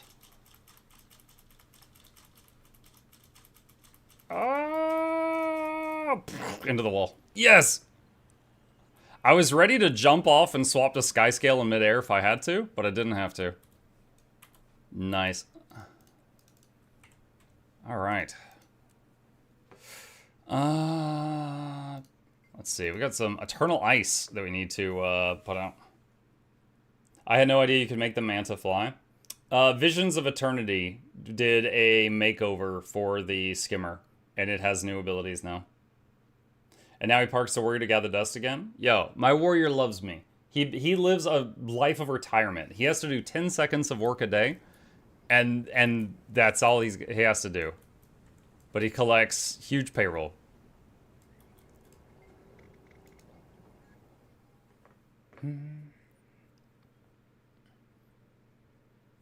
I do like that they could do all the things, just need the things to be different in a way, like NG's using gyros and convert Condis to boons, Guardians shout cleanse. Yeah. What was that bag?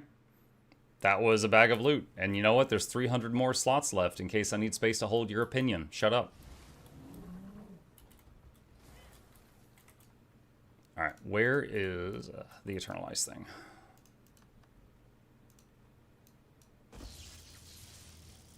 Boop. There we go.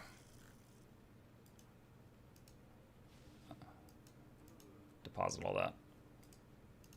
Okay. How was your Bladesworn? It was fantastic, actually. It was really good. I will recommend it to people that want to play it in the future. And somehow I got the name Chest Parked for a Revenant, and it's really powerful gathering Eternal Ice Shards. Why shut up? Because I get bullied for the bag a lot. So I'm sensitive about it. Alright.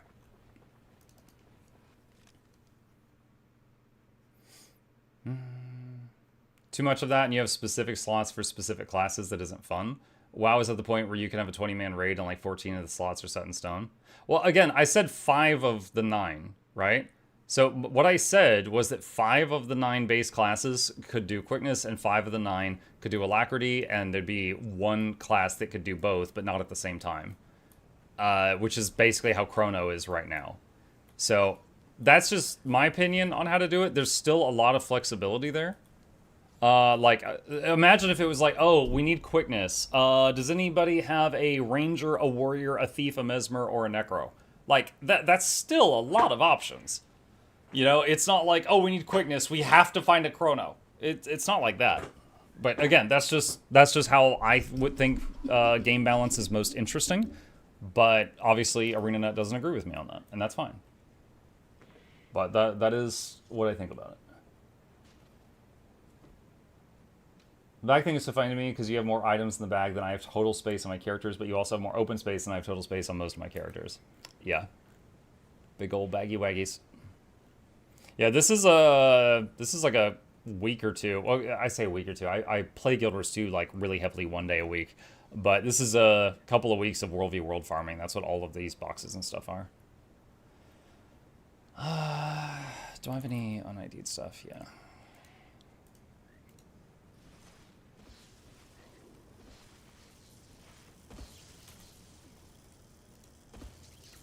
All right. Is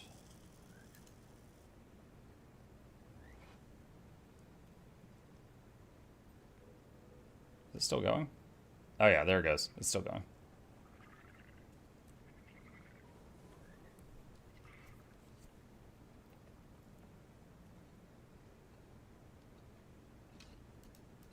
Okay.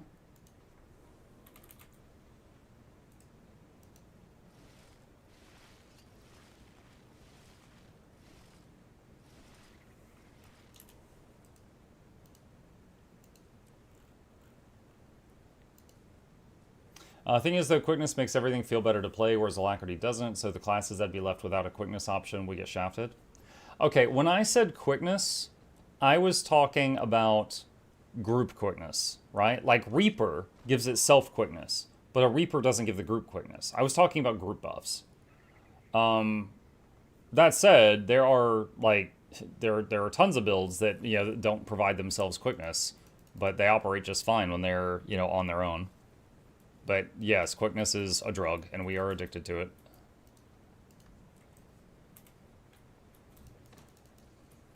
Okay. Let's see, Elderwood logs are overflowing. Where's that? Relics too, yep. Yeah, are there relics and sigils that can give you a bit of quickness or alacrity if that's just what you want?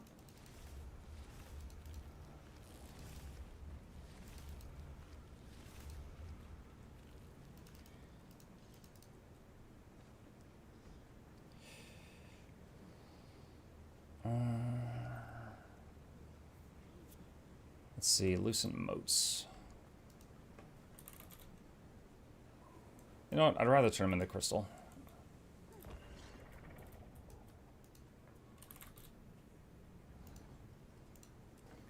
Yeah. One thing I'd like them to change about buffs and heals is give everyone a range like 1200 or something. Yeah. Yeah, it would be nice.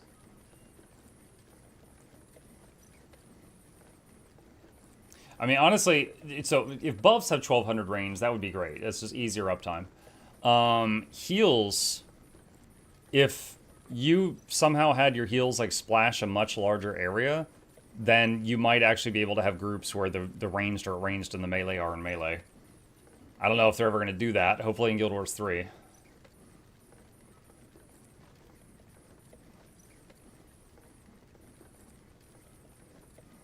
Muck, is there any build for LE, Core, Tempest, or Weaver that is good for doing any content? I'm sure there is.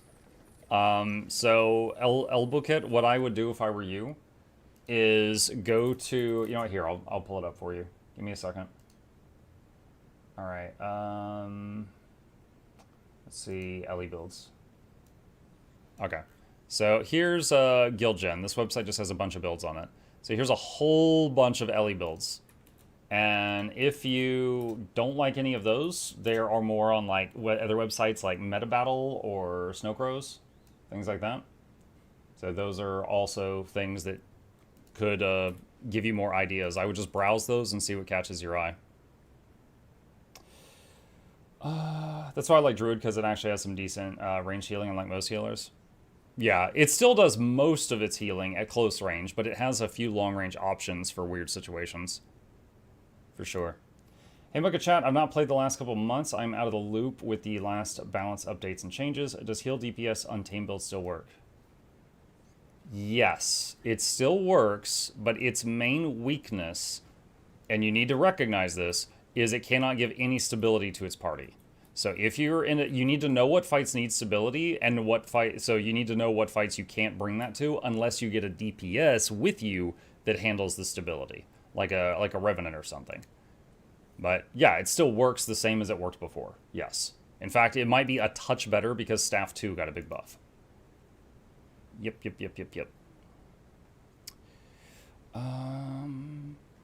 Okay. All right. Chat, for those who weren't here at the beginning of the stream, I mentioned that I think I had like food poisoning last night, and I've got another wave hitting me. I need to AFK for a couple minutes. I'm gonna put on some music. I'll be back in a few. Sorry.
Okay.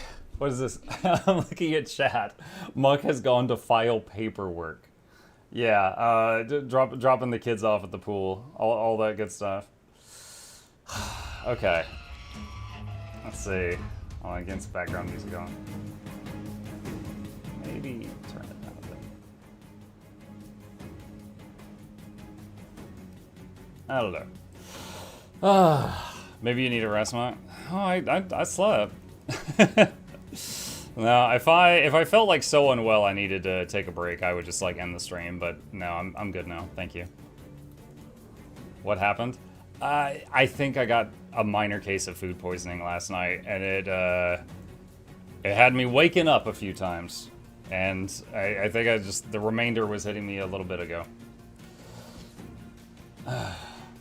Hardworking Muck. Yep. Haven't taken a day off in 8 years. I'd say I work pretty hard. Obviously, it's a different kind of working hard, right? I think construction workers work a lot harder than me day to day. I'm just saying, like, I'm consistent, I don't take days off. An anonymous user gifted a tier 1 sub to Nurgle's blessing. Grandpa Nurgle, no. Why? Don't do that. Let's see. I work at the factory, Muck, I'll give you a pass. What's your job at the factory, though?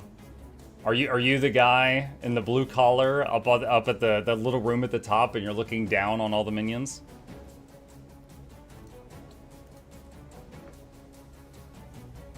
Papa Nurgle blesses all. Yep, we are all equal in Papa Nurgle's eyes. That's right. Muck ate the Taco Bell lettuce? No, no. No, I did not. I had macaroni and cheese last night, and it apparently did not agree with me. There was no lettuce in my mac and cheese. Wow, we have like this whole map. Alright, let's go over to this one.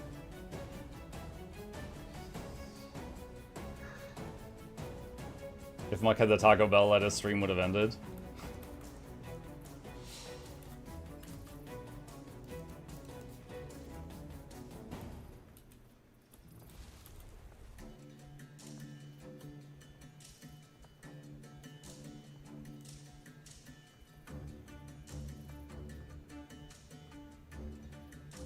Is there any plans for day 3000?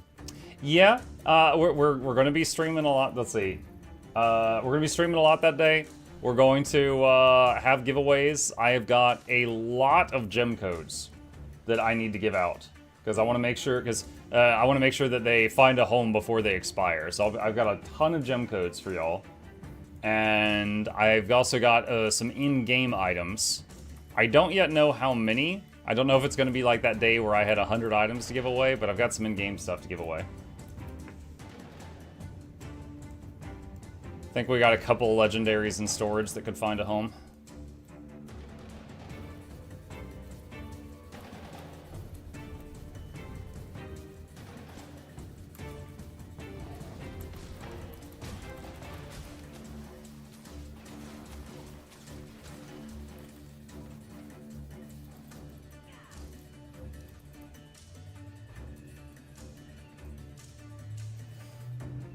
I can take them off your hands, screeches, and Scrit happiness. You unlock Scrit characters? Tell us your secret.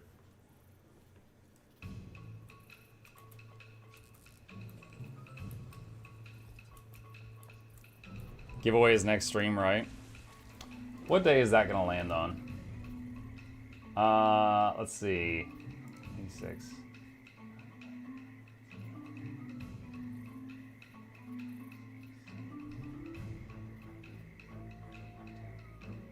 Oh, it's on a Tuesday. Oh, that makes it easier for me. So Tuesday, I think Tuesday, August 11th?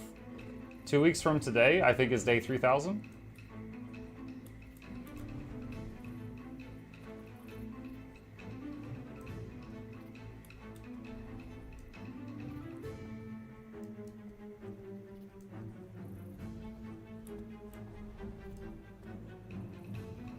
Anything new in the gem store? Oh, I don't know. Let me take a look. Shoulder capes. Oh, it's like comes off of one shoulder. Alright, this would probably be easier to see on a not 2-foot tall character. But it's like a half cape. Those were already there.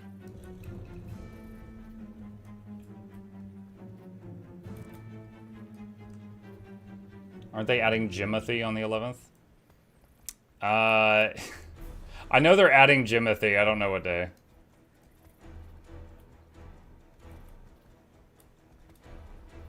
If you add might, you would be 6 feet tall. Yeah, that's it. Just need a might buff so I can walk the runway. The raccoon Jimothy? Yeah. Hang on. Here it is. Please admire Jimothy from a distance. Tyrians, you could approach him in-game where it's safe. Starting August 11th, track him down in Lion's Arch to unlock a Jimothy of your own. Fun fact, an ArenaNet dev's spouse filmed the original viral video and named him. What is Jimothy? It's a real-life raccoon that someone saw that apparently has a birth defect, and it looks like this. It's got, like, no neck. And it was like robbing someone's trash can. And they took a video of it. Mirage.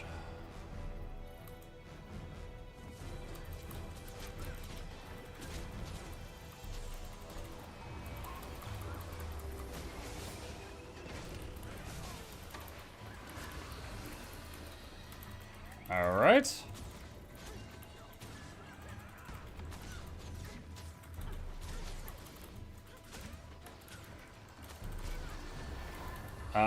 Everything is getting interrupted right now.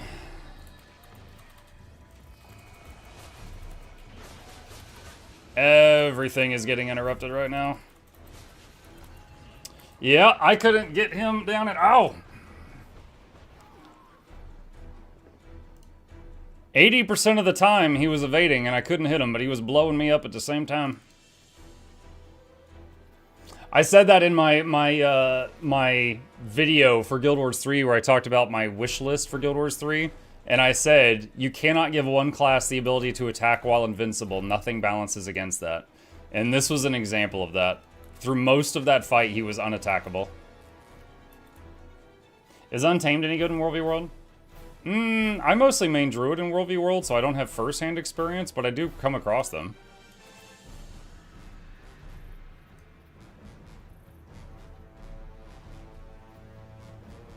Do you think ANET will revisit World v World Alliance's idea in the future? I mean, I think in their eyes it's done. So, I have no reason to think so.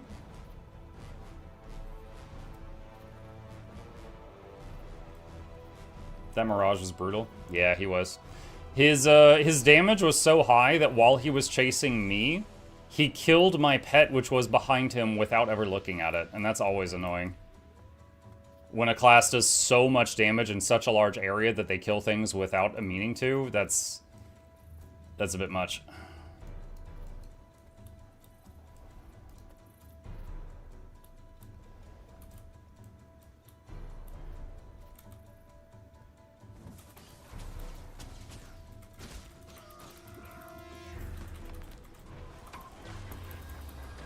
Ooh, this one's fragile.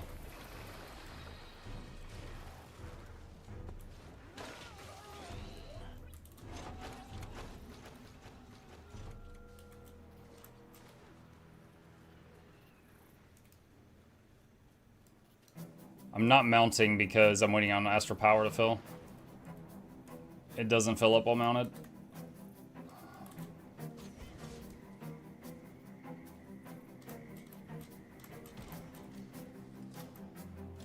Oh wait, they're not in the keep yet. They're over here.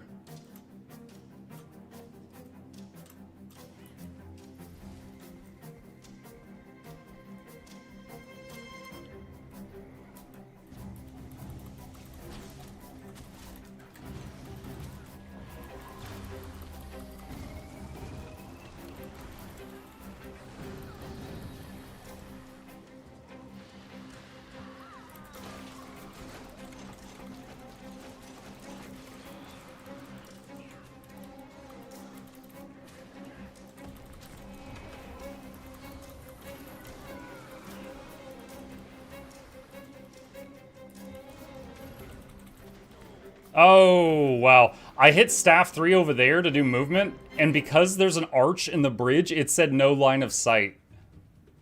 Oh, that was so unfortunate. I was like, go, go, go, go, go. Dead. Blah. Got 2 kills, though.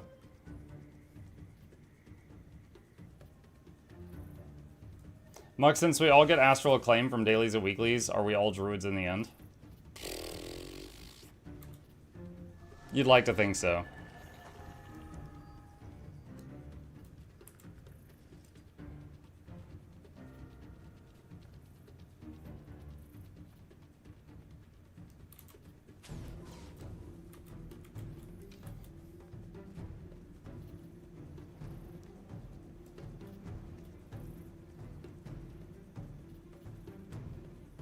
Have you considered doing a hardcore run on Guild Wars 2?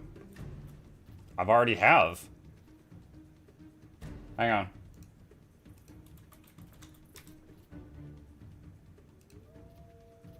I did a series that just ended a little while ago called Craftlocked, and it was to beat the whole game without dying and only use gear I crafted myself. And when I say beat the game, I mean beat Zaitan. Like, get through the whole story and beat Zaitan. So, if you're interested in that, here is a link to that series. But, yeah, I have.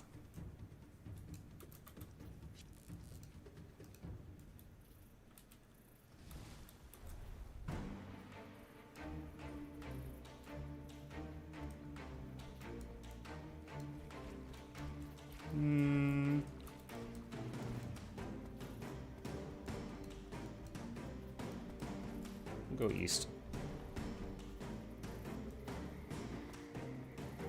Can we get one where you do 0 deaths, no armor, and you beat Balthazar? That doesn't sound fun. That just sounds tedious.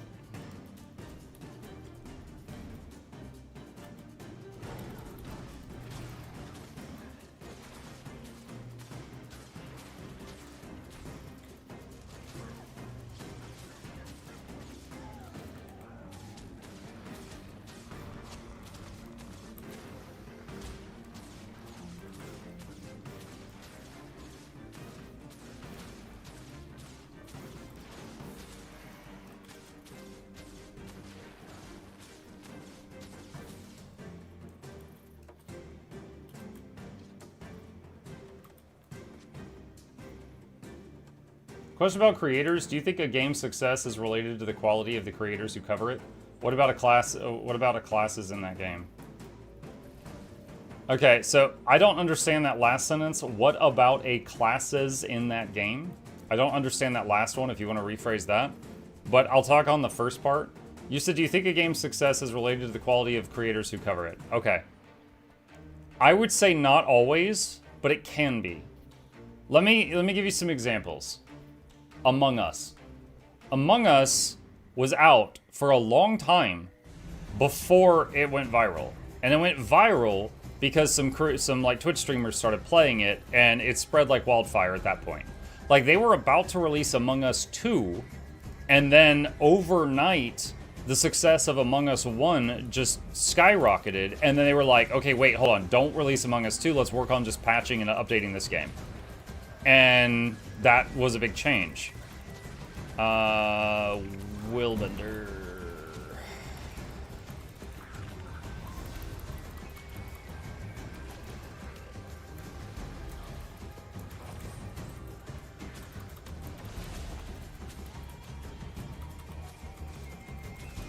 Invulnerable.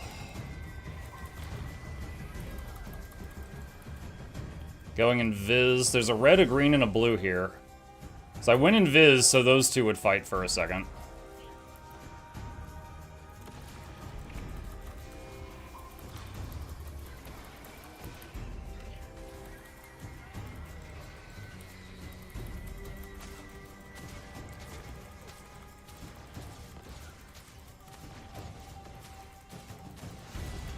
Green and I have a truce as long as it means a dead guardian.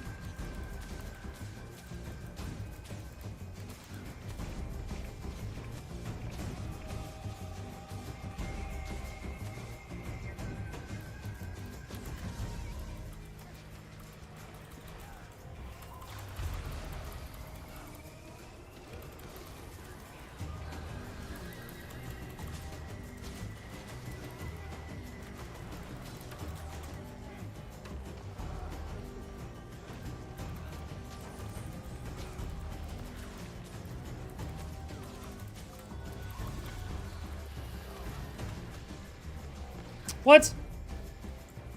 That shouldn't have worked. I was stealth when he hit me with a single target fear. He shouldn't have had line of sight to do that.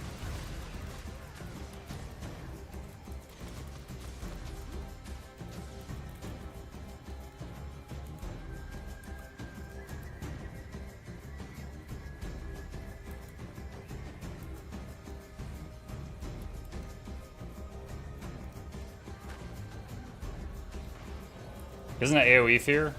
Necro downstate fear? No, I'm almost certain it requires a target. Correct me if I'm wrong, chat.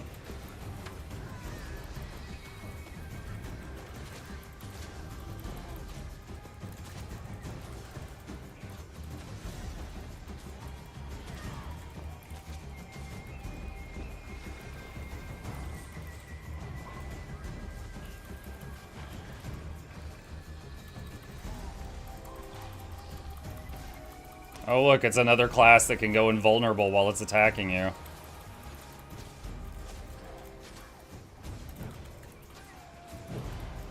I'm out of stun breaks. Oh, Vindicator bounces. Oh, the Willbender respawned too, I didn't even see him.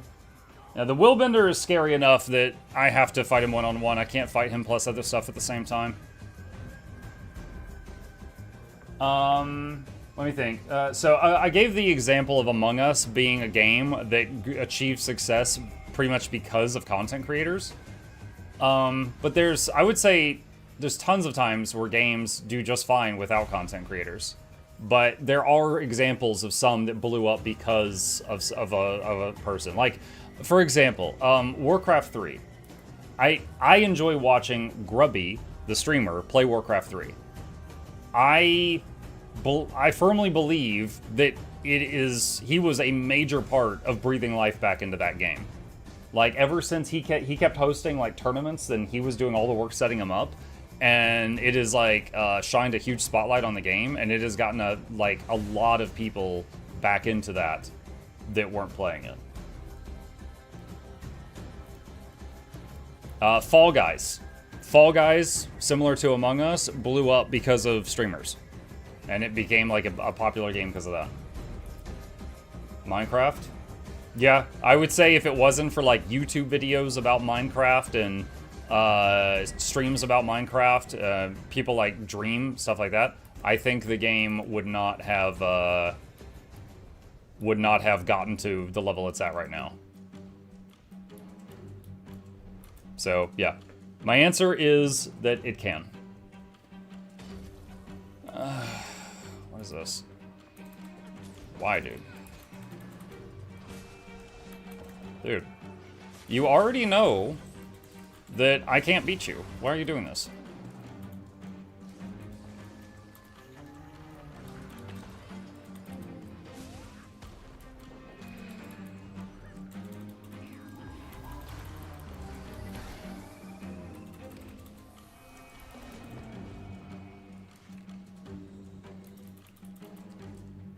Whenever I kill someone in a World v World, maybe I've just got more manners than other people. When I kill someone in a World v World, if I stomp them, I'm like, oh, okay, I'm not going to attack this guy again unless he hits me first. But this guy is just trying to farm.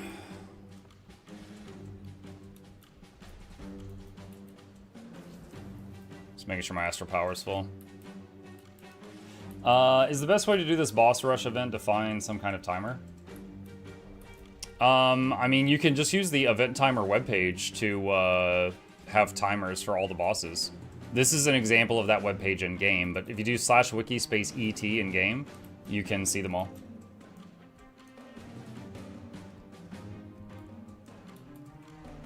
I'll farm the person if he keeps coming near me. Well, again, like, I'll fight back. If I just stomp someone and they keep coming back and attacking me, I will keep killing them.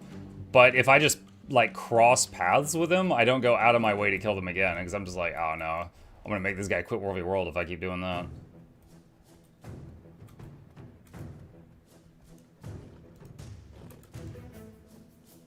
Is he AFK?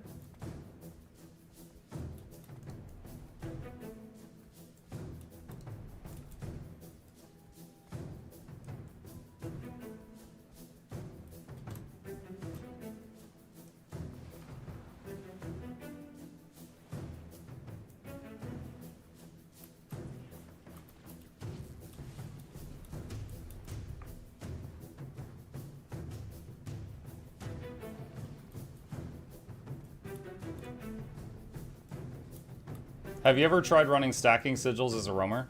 Mm-hmm. Like, just like 2 weeks ago, I was doing that.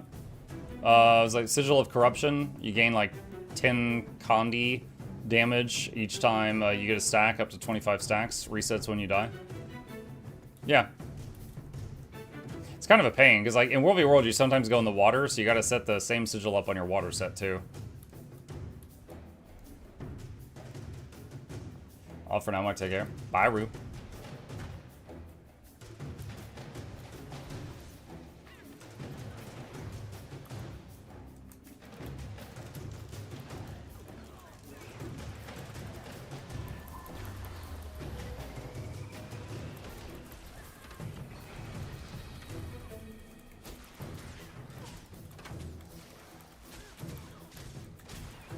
I don't know what this Char guy is doing.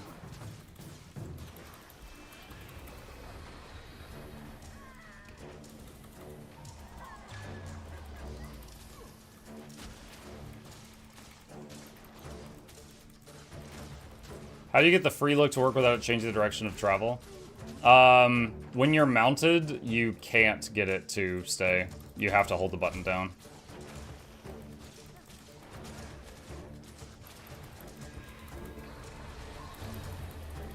Crud.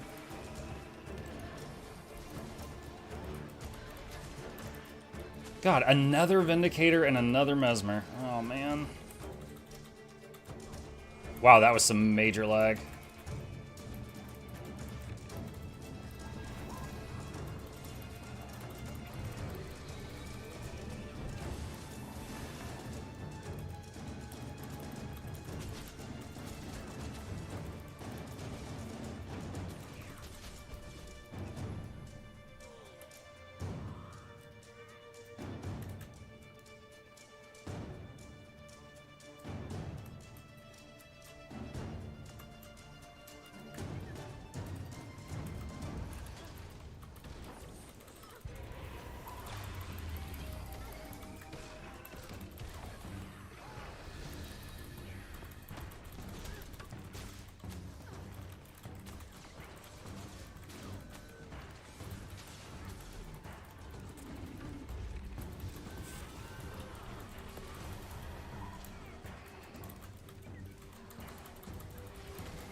Alright, got the Deadeye down. Oh!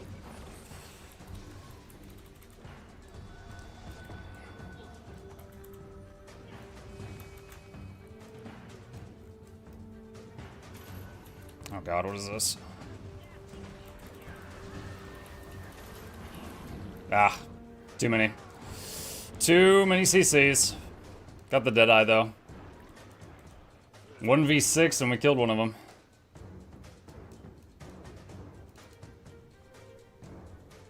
How does your Warclaw run fast? I'm short, so I'm closer to the ground, so it looks faster. it's the same speed. Yeah, just do your camera like this. It feels really quick.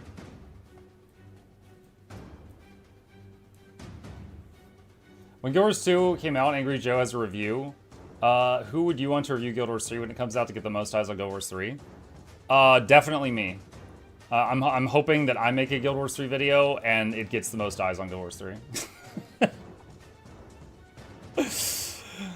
But if I'm not wishing for my own personal success, dude, I mean, there are some really big content creators that if they make a video on something, it's going to instantly get 1 million views, right? Like Asmongold or iShowSpeed. But also, they are both not the kind of people I would imagine playing Guild Wars. So I honestly don't know if that would, what that would do.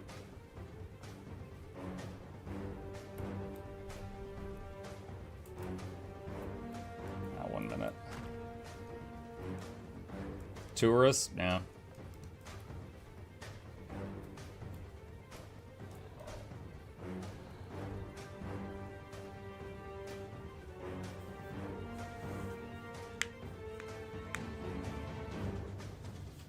Asura max field of view gives hidden super speed buff.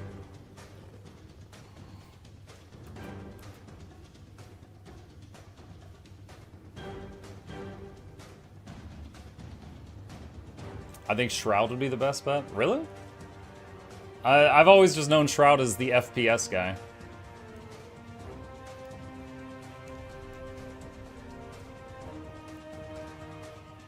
Isn't there a video about Asmon talking about Guild Wars 2? Asmon looked at Guild Wars 2 briefly, and I think it was Georges, his video, who used to be a content creator for Guild Wars, but I don't think he's ever tried it, to my knowledge.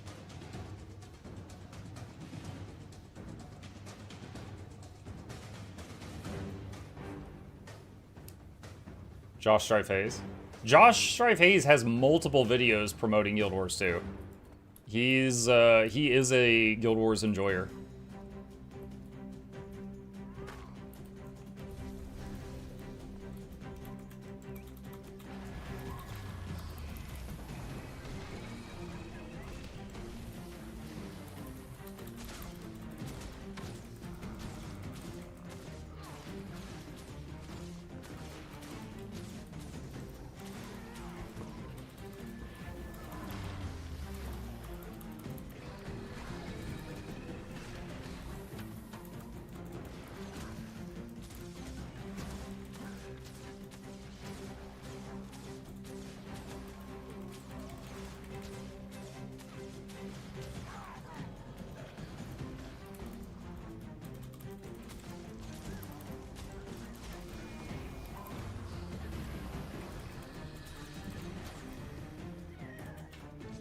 Muck, is it hard to learn Condi Druid, and was it hard to add alacrity on it? I have a video on trying the new Condi Alacrity Druid. Was it hard to learn? Not really. I mean, you essentially have 3 weapon sets. Your 2 normal ones, and then a Celestial Avatar is 1 more. And it's almost as simple as just hitting all the buttons. It's not terribly complicated. Because it's just like every button you take is a Condi button and you just slam all of them.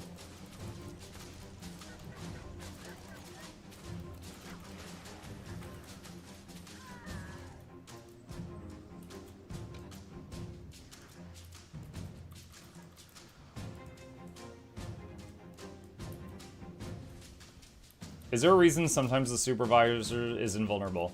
Corwin, it's after the camp has been captured by someone. The supervisor is invuln for 5 minutes, so that it can't just immediately be capped back 1 second later. So if someone captures a camp, it is guaranteed theirs for 5 minutes. Mark, did you try out Monster Hunter Wilds? Monster Hunter World is the only Monster Hunter game I finished. Monster Hunter Wilds, I played it 1 day, and I was like, guys, I hate this. It wasn't for me. So I did not continue after day 1.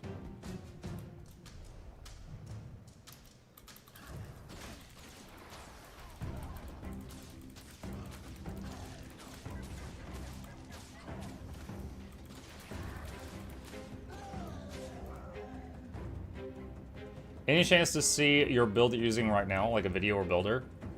So first off, if you do !build in the chat, there's a link for my Ranger. You could click on the Ranger and see all of his builds and equipment. I'm on build 6 right now. That's what I'm playing at the moment. If you need more than that, I don't have a video on this, no. Maybe you should make one. I've been enjoying playing this on Tuesdays for the last couple months. Why'd you hate Wilds? The controls? The controls was a huge part of it. Another part was the writing. In the first 4 hours, the writing was terrible. The controls were terrible. The gameplay, because of the bad controls, was eh. The only really great thing I could say is, like, the world was very pretty. You know? Like, they nailed it graphics-wise. But it's one of those games where they said it supports keyboard and mouse, and the keyboard and mouse controls were, like, some of the worst I'd ever seen in my life.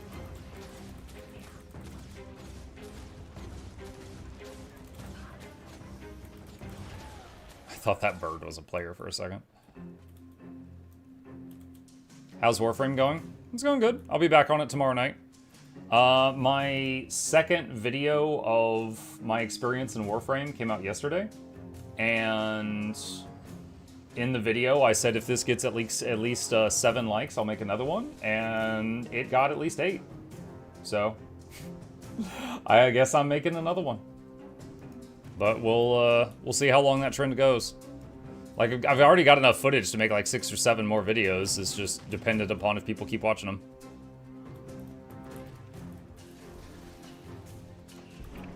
Oh, whoa, whoa, whoa, whoa, whoa. Oh, it's the same guy. Oh my god. Alright.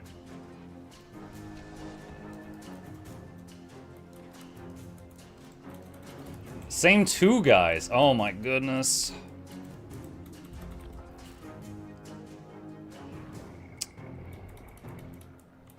Alright, this is it's annoying. Same Willbender and Mesmer from earlier.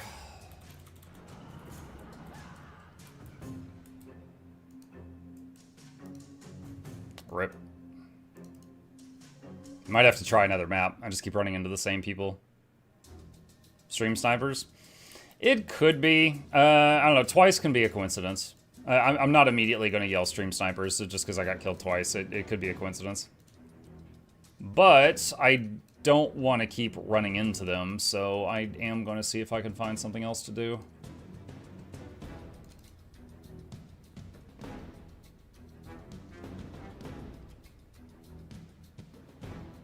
Like, the Willbender, I killed him. I know I can fight him. I just need it to be a one-on-one. Because Willbenders are... Well, they've never not been overpowered since they came out. The Mirage, I don't think I can beat them in a one-on-one at all, but if it wasn't for the Willbender, I could have run away. But 2 of them together just locked me down too much. Muck, where's the security detail? I'm just solo roaming, man.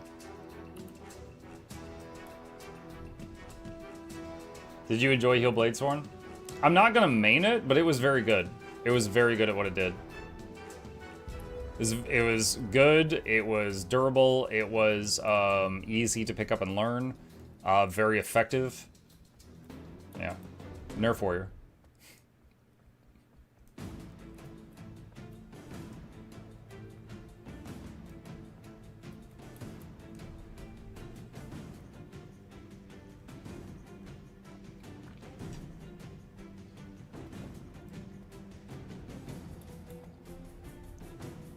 Showbeck made me like Bladesworn.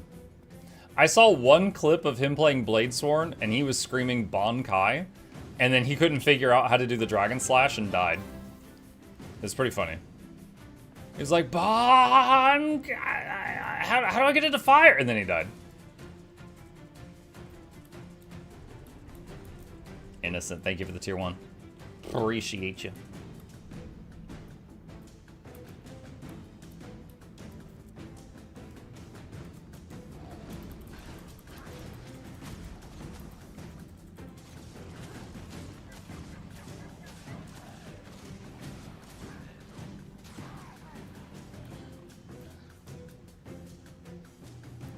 I'm trying to play World v World, but I suck at PvP and people always one-shot me. It's not fun.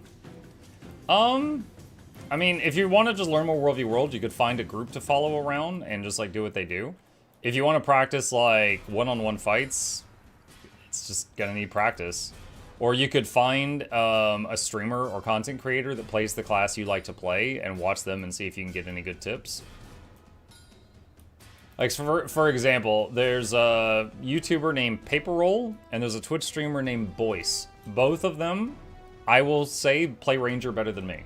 And I occasionally watch them, and I, you know, pick up some new tricks and tips.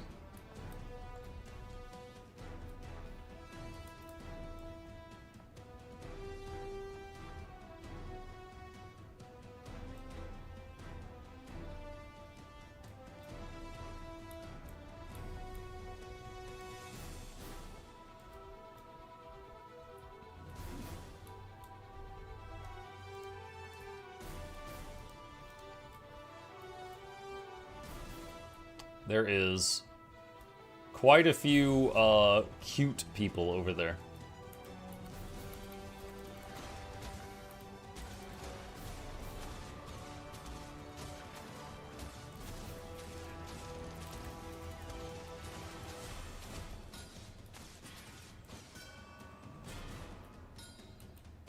I'm amazed how tanky Boyces play full glass cannon. I swear he has 20% damage reduction on him. The thing with Boyce is like, it's the whole thing of just don't get hit. You know, he is really good at dodging the things that need to be dodged, line of sighting the things that need to be LOS'd, you know, stuff like that.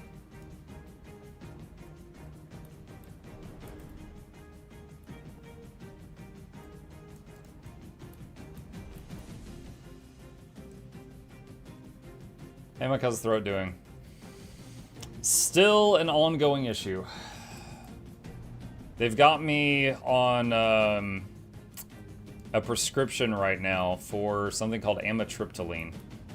And it's supposed to, after you take it for 6 to 8 weeks, it's supposed to help you with like nerve pain. So they think it's, they want to try that and see if it works on me. And I would say the first like 5 days I was on it was awful. It has a side effect of like giving you like really, really dry mouth and throat, which is where my pain was already centered. So it just made it worse. That's kind of past. Like I'm through that stage of it. And I think I can talk more now, but it's not back to normal. Like I still feel like I'm in constant low level pain like all the time. So I haven't yet been on it for 6 weeks, so we'll see if it continues to get better, hopefully. Fingers crossed. Another side effect of it is it knocks you out. It makes you so tired. Like, multiple times since I've been on it, I've just slept through all my alarms the next morning. And my wife comes in and she's like, "Bah, go play games. We need money." And I'm like, eh. And then I go play games because we need money. But yeah, it makes you fall into a very deep sleep when you take it before bed.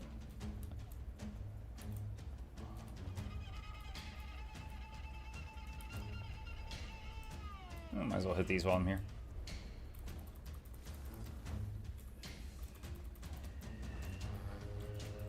Take it earlier.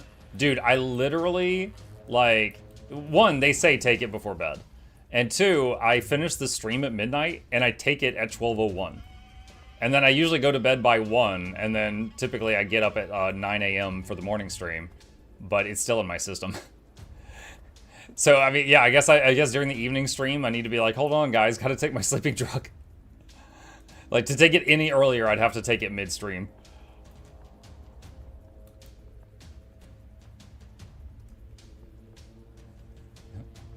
One second, guys, just gotta take this.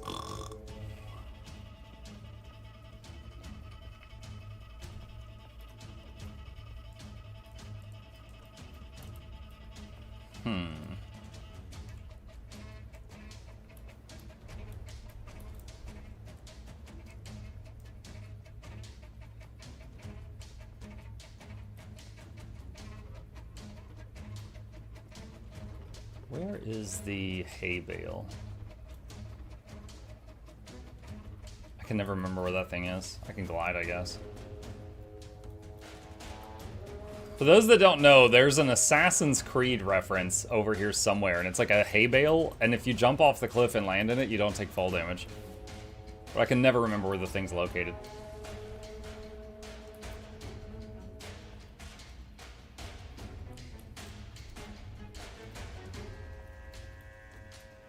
This is the cough syrup Muckneys. What is this? Oh my god, it's like doing pop-ups that I need to allow ads or something. I can't see it.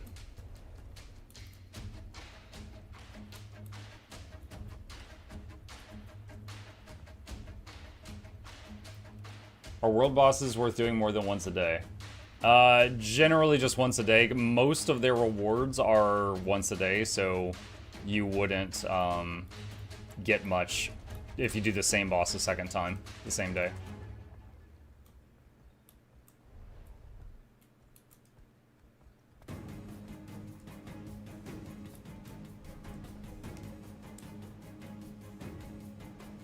What does Gabe want to do for a job? For a job? I don't know, maybe like an animator. He does his own like animations and stuff. But I have told him from a young age. Because, like, you know, he grows up seeing me play games for a living, so I really try to keep him grounded with that. And I'm like, look, you remember when I was in tech support? And he's like, yeah. And I'm like, I hated it. And I was like, it is very likely that your first job is not going to be something fun, and you're going to do it just to pay your bills while you try to get the fun job. Okay? Like, that's real life. You need to be prepared for that. Because, you know, his whole conscious life, for the most part, I've been playing video games for a living, so try to give him some real expectations.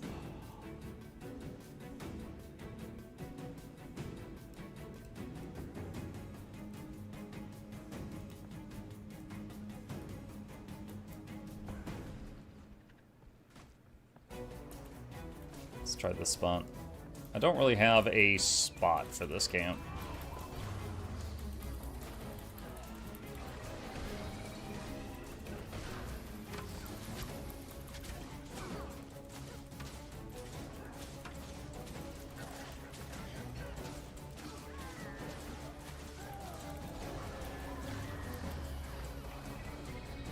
Uh-oh.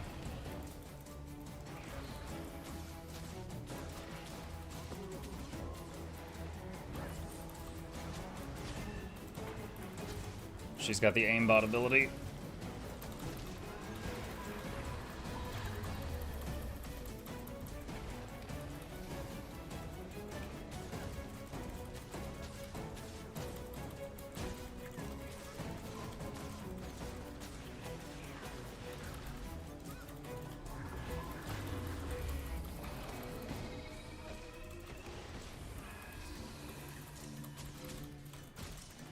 I think I interrupted her heal.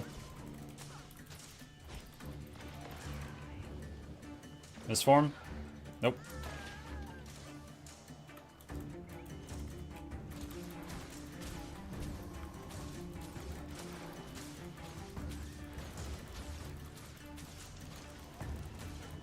Muck, can you help? What? Muck, can you help me understand what made Attack on Titan a popular show? What? Why are you asking me this? I would have to watch it with English dubs, like it just seems like a lot of talking in the first season. Dude, episode 1. Lots of people get murdered and eaten alive by Titans. Honestly, I thought season 1 was like really cool. It was constant like battles and neat stuff was happening.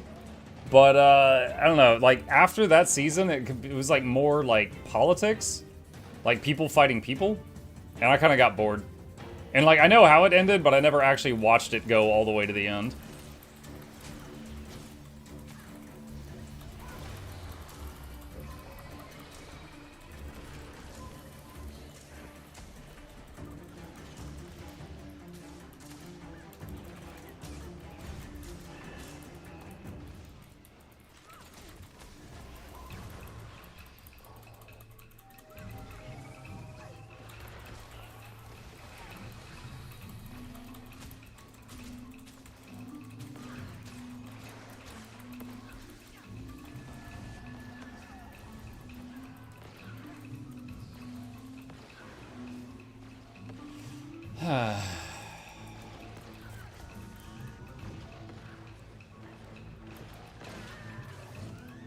And I was one tick from capping it when she came back.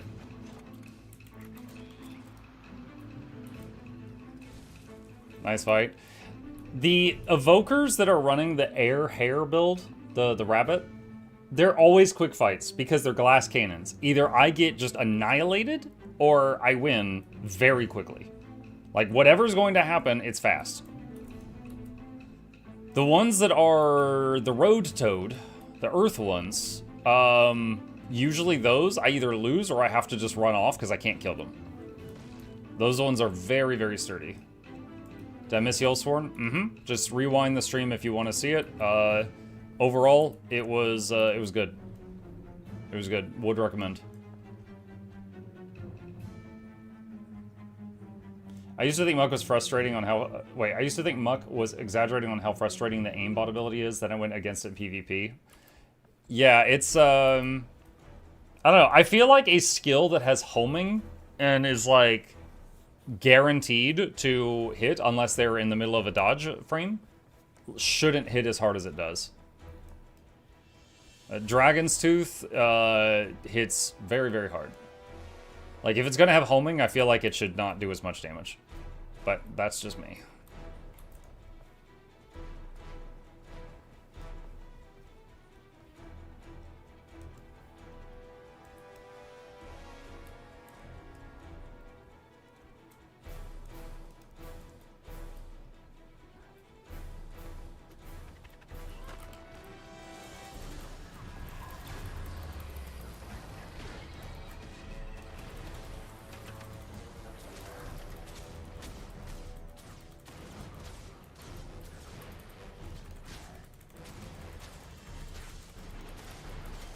Is this the same? Oh no, it's not the same one. It's someone else.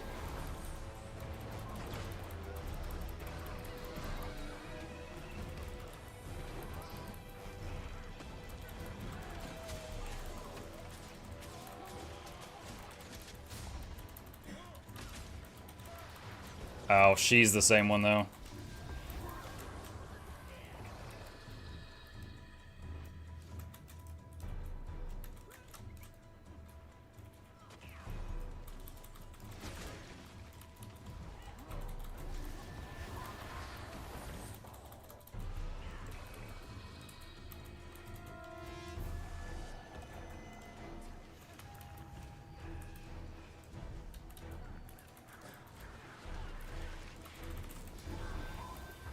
I got stunned. I got stunned again. I don't think I can really do anything here with two of them. Yeah. And I didn't have a dodge for that Dragon's Tooth. Yeah, so the Evoker I beat twice, but add in the Weaver on top of that, it was too much.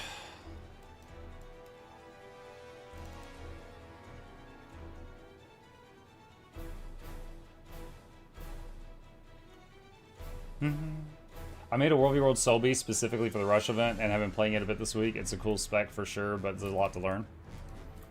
I feel like if you're playing any build for the first time, there's gonna be a learning curve.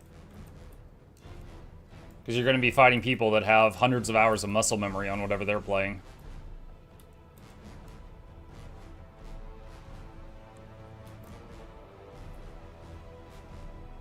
When you stealth, does CA4 Waterfield become Invis too? I think so.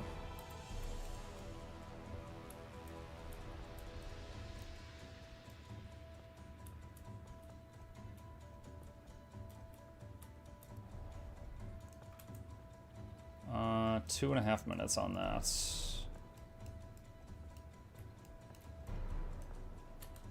Check the other maps. Let's go back to this one for a bit.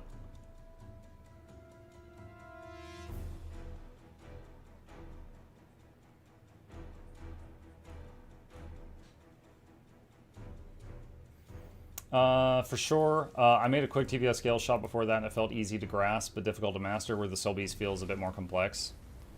Yeah, Gale Shot, you're standing farther back and just pew pew pew.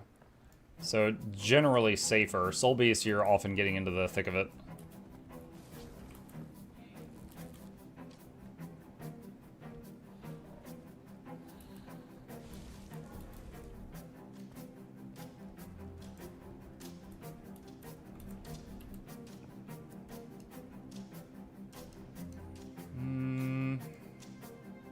Oh wow, we've got every resource camp on this map except one that's locked currently.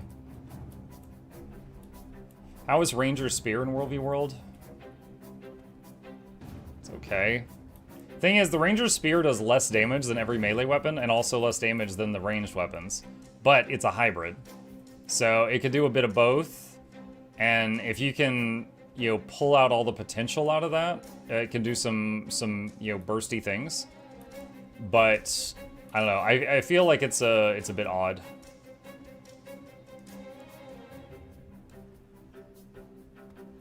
Because it does like a bit of everything.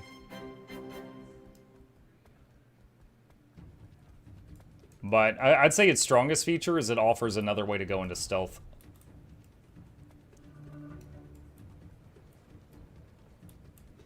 Howdy, y'all. Hi, Falcon.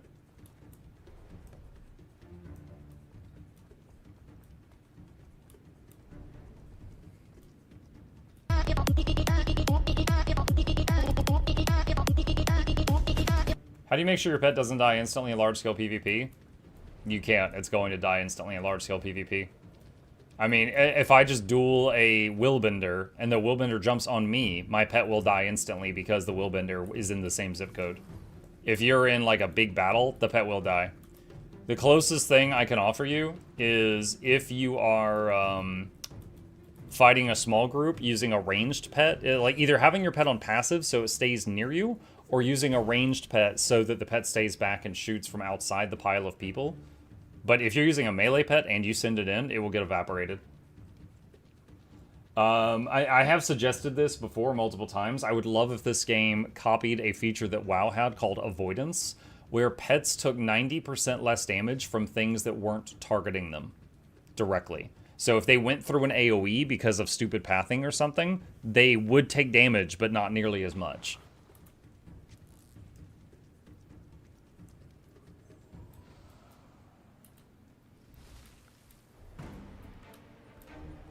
But we don't have that.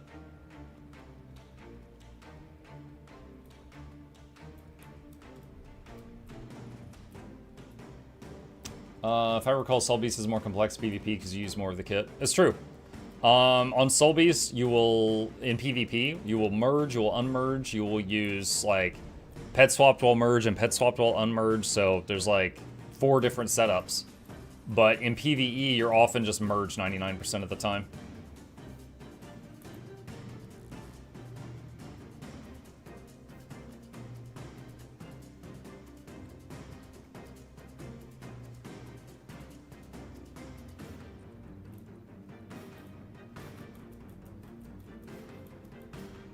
Pet Chip. He is not in here at the moment.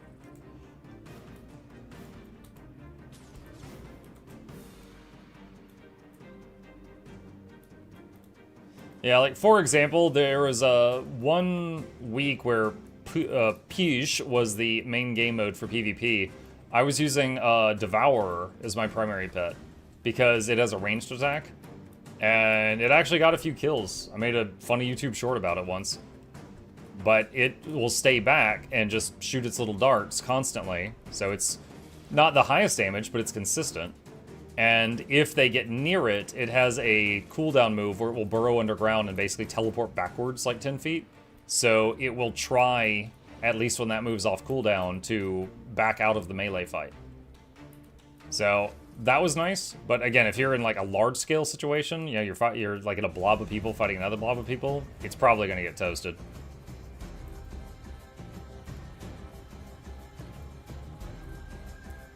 This one makes me nervous, because like enemies can come at me from any side. The other side, like a wall to my back.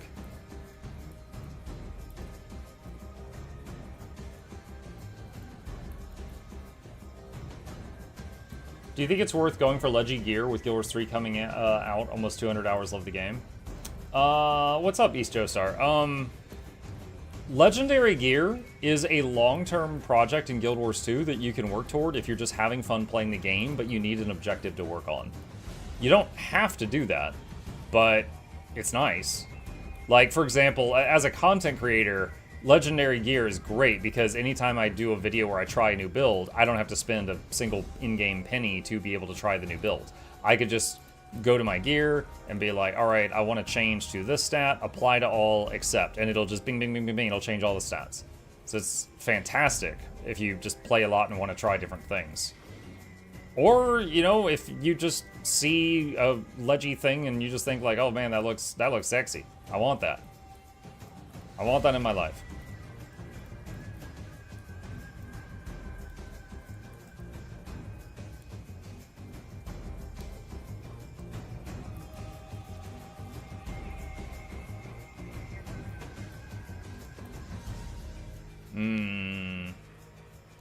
Someone captured that node behind me. They're back capping me. Oh, and that one. I just lost that one too. Alright, so there's minimum 1, possibly 2 people capping these things.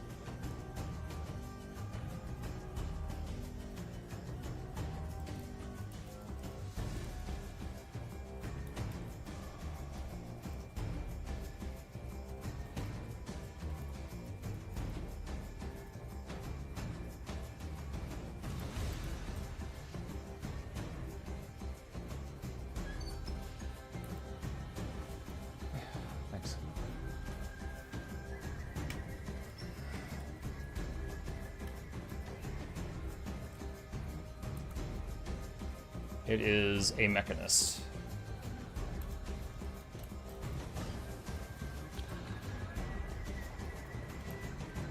How did that only do 1 stack of bleeding? What the hell?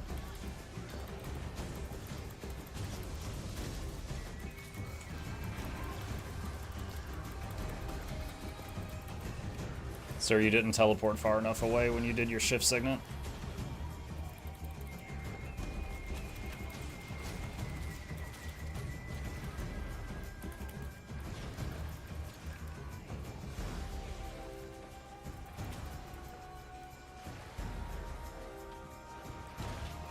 Nice. Someone else up there? Renegade? Oh, there's another one. Harbinger.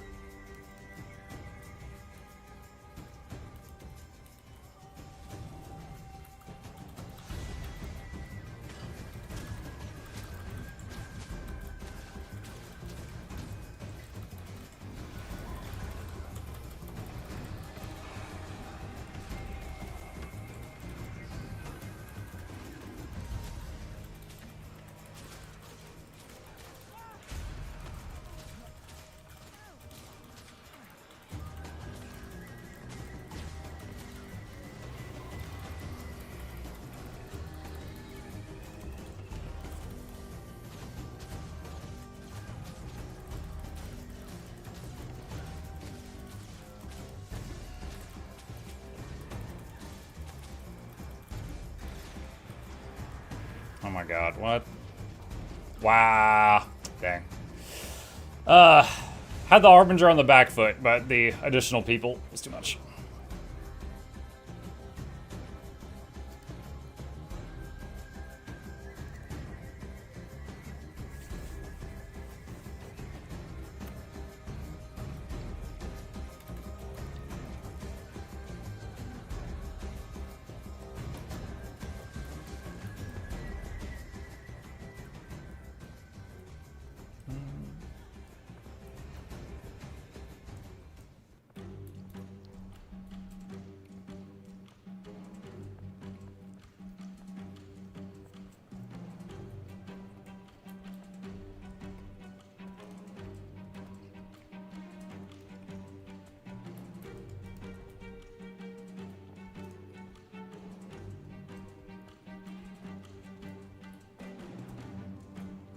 Got a minute left on this camp before it can be capped again.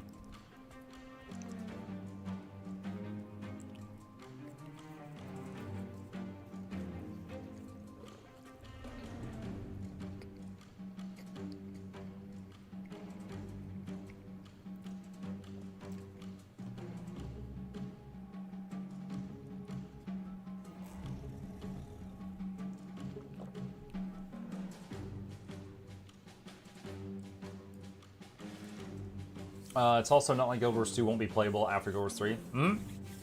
They've already said that they're going to be supporting Guild Wars 1, 2, and 3 after it comes out.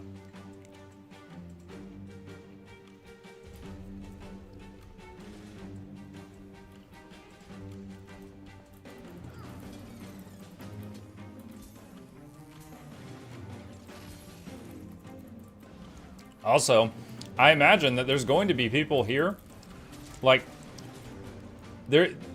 we already have folks that like Guild Wars 1, but they don't like Guild Wars 2. Or they like Guild Wars 2, but they don't like Guild Wars 1. There's going to be some of us that don't like Guild Wars 3.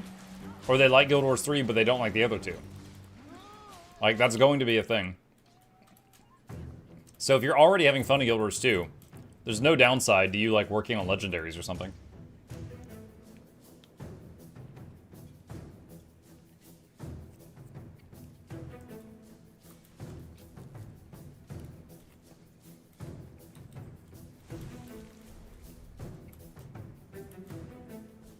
Play all three, right? Mock, what shampoo do you use for your gorgeous hair? Head and Shoulders.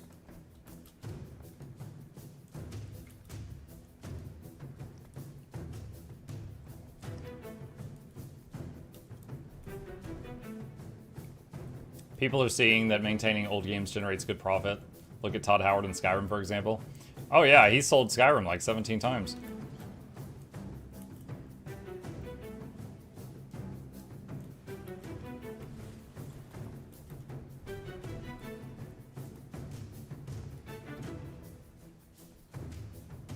They broke into my keep. Probably too many of them for me to fight.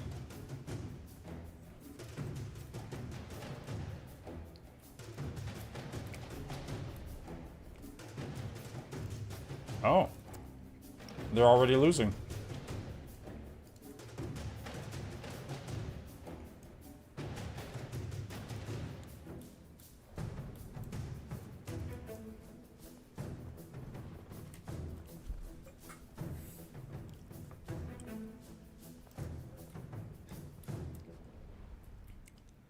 Skyrim out now for your Samsung smart fridge. Buy it for the 26th time so Todd Howard can get another mansion. Didn't they release a thing recently that said that they are working on, I think it was a New Vegas, Fallout New Vegas remaster or something, and that they are still working on Elder Scrolls 6, which is the first time they've mentioned it in, like, since the original announcement so many years ago.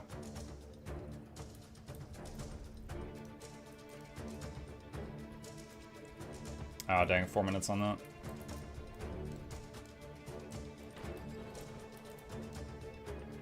What's the name of the music in the background? The current song is Guild Wars 2 Heart of Thorns Battle Track number 3.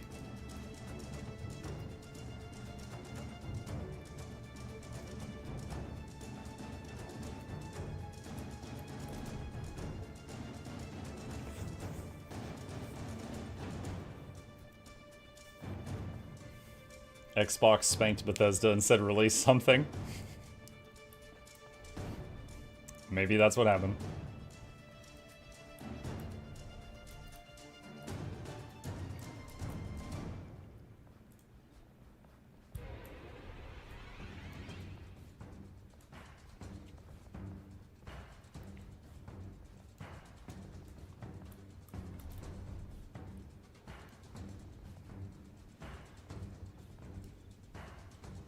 What part of them working on Starfield at the time do people, two people not get? Two people not get. What? Still World v. World? I'm in World v. World at the moment. We finished doing the Bladesworn testing. Fallout was stripped from Bethesda and given to Obsidian. They are working on the remakes for Fallout 3 and New Vegas. Bethesda is now working on Elder Scrolls 6. Bethesda. I like how it says Bethesda.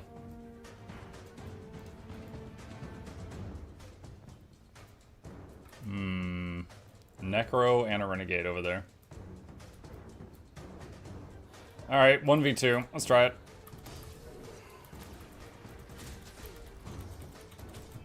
Oh, lag.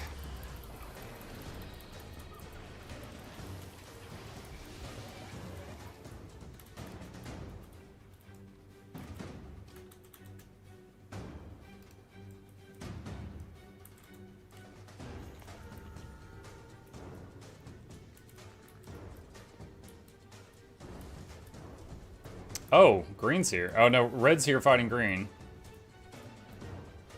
If it was a closer fight, I would start attacking whoever's winning, but it's like 4 red versus 2 green.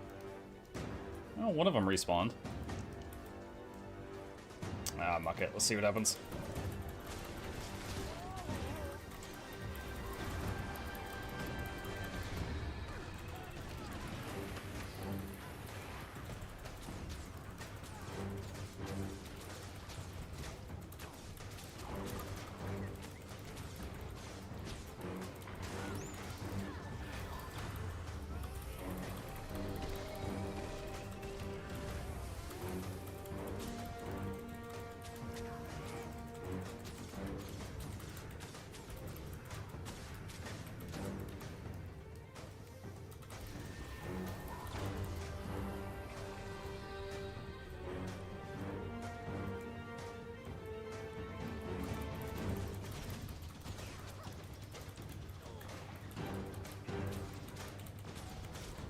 Oh, this is the one person there I didn't want to fight.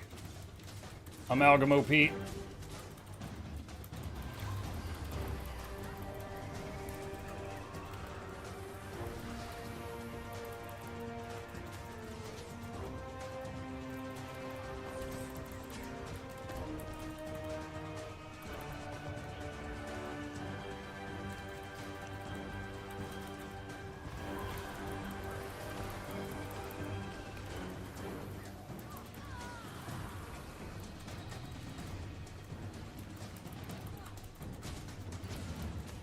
Oh, shoot.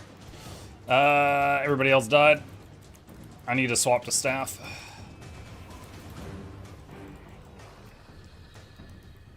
All my other decoy targets died. There's no more greens.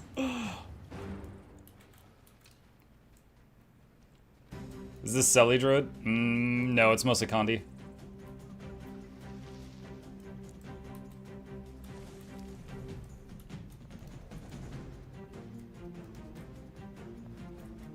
Ah, too many of them. Too many. Was that a World v World Bladesworn? It sure was. I kept trying to fight him one-on-one, but the Harbinger wasn't letting me.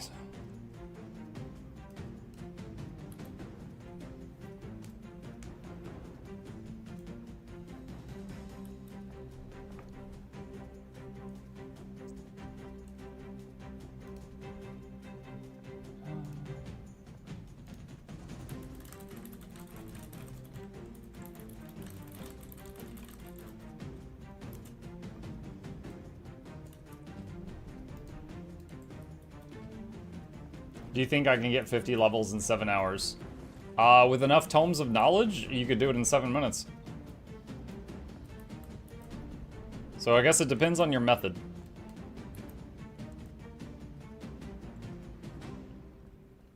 Wouldn't using Selly trinkets make you more durable and give more damage? No, you're half right. It would. Let me show you here. Okay. So here is a piece of gear that is Trailblazers. Let's say I swap to Celestial. Okay. Expertise goes to 0. Condition damage gets cut in half. Toughness goes down. Vitality stays the same. So I become less durable. I get less damage, but I gain power, precision, and ferocity, which could be more damage with certain weapons, but I'm Condi. So if you're playing Condi and you go to Celestial, you gain more power damage, you lose Condi damage, and you lose survivability. And currently I'm using Trailblazer here, and I think I'm using Apothecary over here for some healing power. That way when I use my staff heals, they're more helpful than they would be otherwise.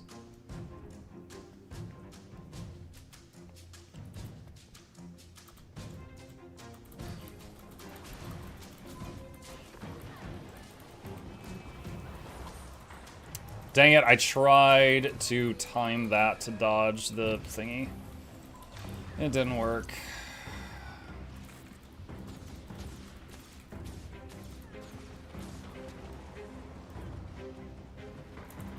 Oh my god.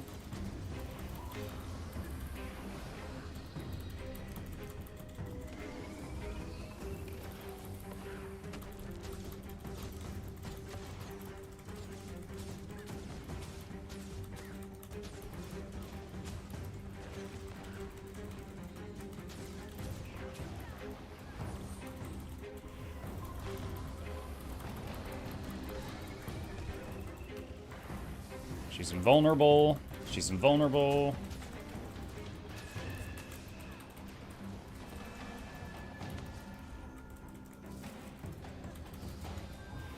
She interrupted me.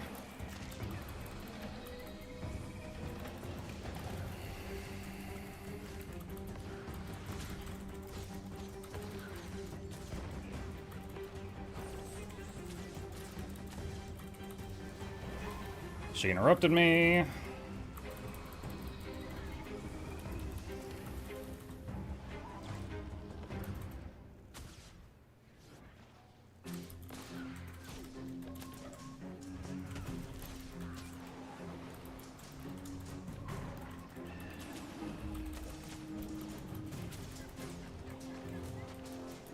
She interrupt my heal there? She did.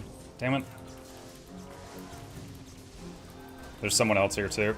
Oh my god. He disrespected the 1v1.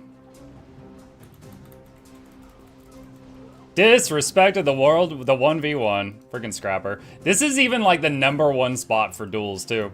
Now, I wasn't really dueling there, but that is against World v World protocol.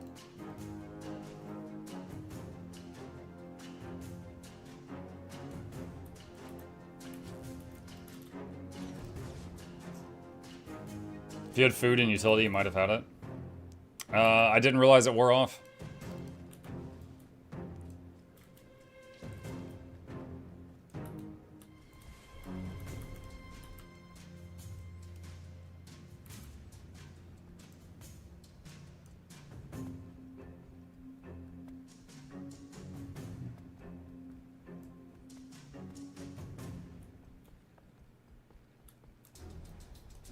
A win is a win, viewpoint of the winner. I know, but I'm the loser, so an excuse is an excuse.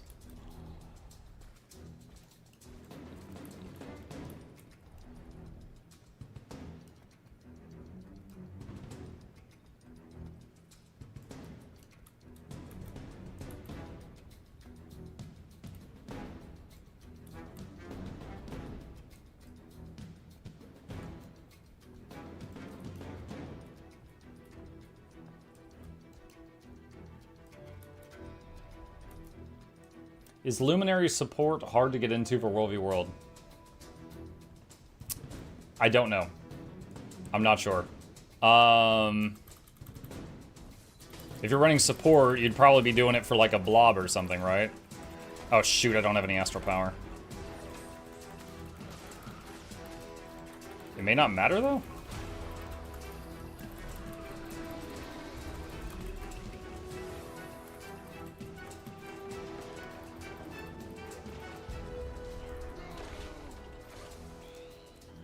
Nice.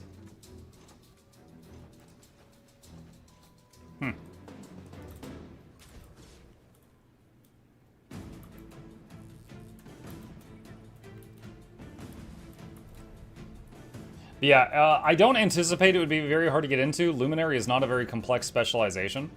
I think it's very, like, friendly towards, you know, a new person picking it up. But I've never played it in World v World, so I can't say on that.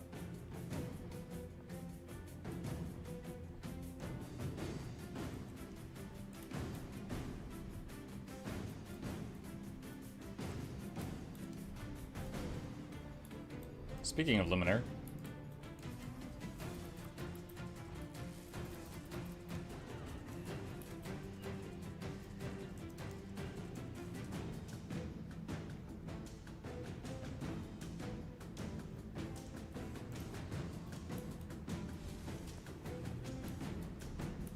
Is Luminary higher or lower AMP than Willbender? What do you mean AMP?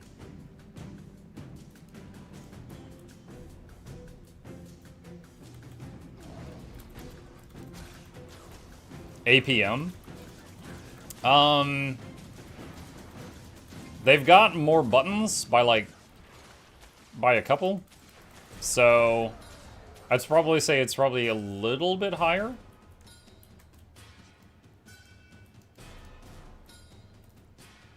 Just because they've got that extra weapon that they juggle.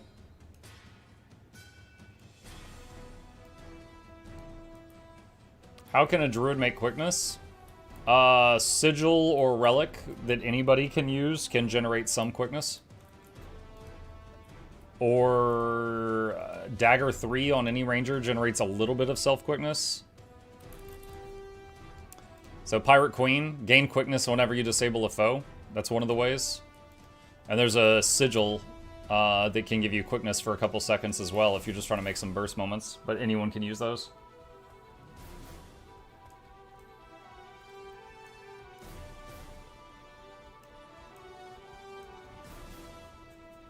Quickening Zephyr is a stun break on Ranger that gives a couple seconds of quickness. Like, thanks a lot for your videos on Minecraft Leggy stuff. I have a question related to a quality of life item, the Karmic Converter. Is it worth 300 gold to get it, or is it worth it? I don't have it. I have never made it in all my years playing this game. I'm not sure. You know, it would probably be worth it for me to get it because I've got 18 million karma, but I never made it. I have a lot of the other converters. Like the candy corn one, and the Zytaffy one, and the snowflake one. But I don't have the karmic one.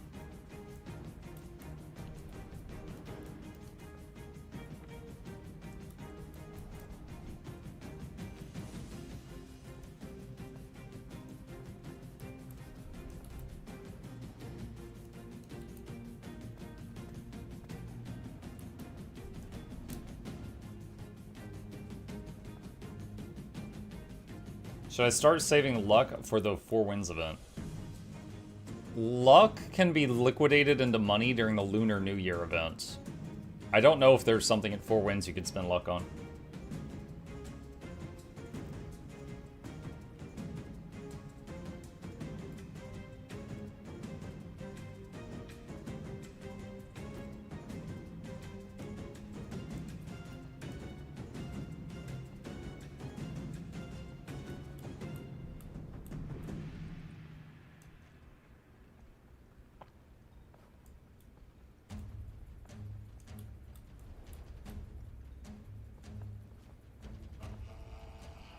Muk, will you become a Guild Wars 3 content creator when it comes out? I can promise you, at the very least, I'm going to try it. And I'm going to make videos on my thoughts based on trying it out. Whether or not... Because, okay, for me, Guild Wars 1 was a 100-hour game. Guild Wars 2 was a 10,000-hour game. I very clearly like one more than the other. Guild Wars 3, I don't know. I don't know if I'm going to like it yet, right? So I'm absolutely going to try it. But whether or not it's going to be my next 10,000-hour game, that depends on how much I like it. I don't know.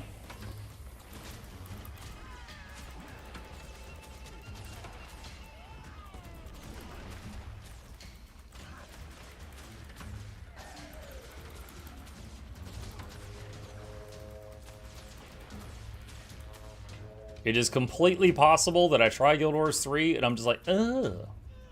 Brother, ugh. But I don't know yet.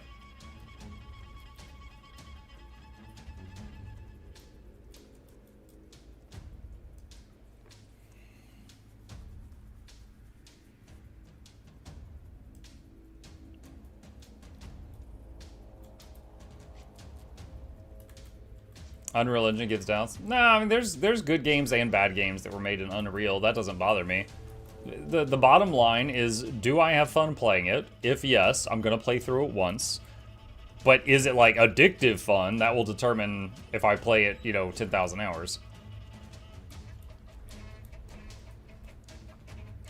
Like it's unrealistic for me to be like, I'm gonna play so much Guild Wars 3. It's gonna be the new MMO. It's gonna kill WoW. Yeah, it's like I don't know that. I haven't seen it. We've seen one trailer, and it was like a cinematic trailer, but it was using in-game footage. We don't know what the gameplay is gonna look like. We don't know the classes. We don't know the races. Like we know some, we think, but there's just so much we don't know right now.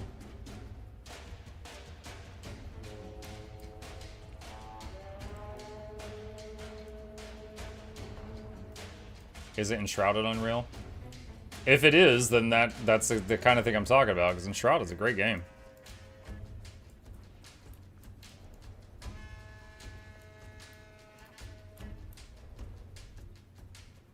Especially as a variety streamer. Mm-hmm.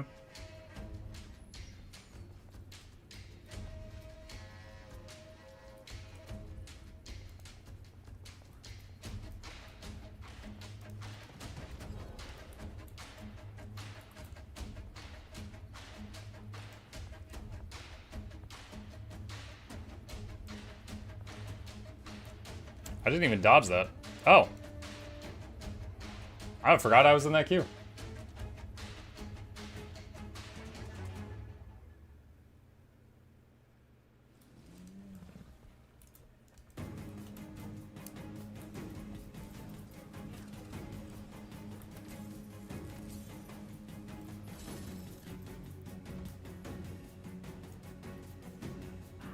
Who put a trebuchet on the plants? What the heck?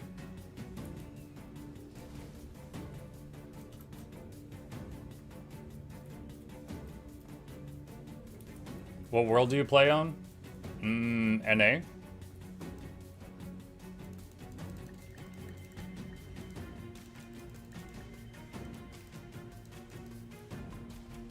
All the dailies.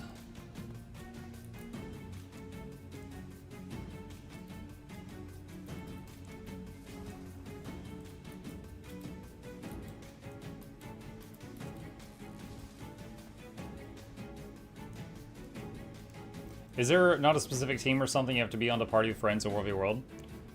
You and your friends just have to pick the same team. So, like, and you can reset, like, once a month or something.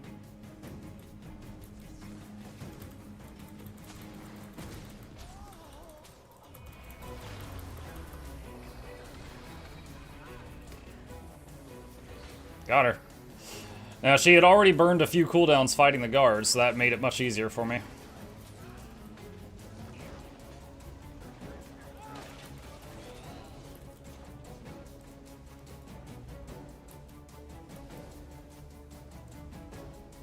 So, Hinkle, you asked about the team. So, World v World, if you and your friends get in, like, just get one of your guilds to have the same guild as your teammate, and then you both join the same team, you can play together even if you're, you know, even if you were, like, in different guilds for the rest of the stuff and things like that.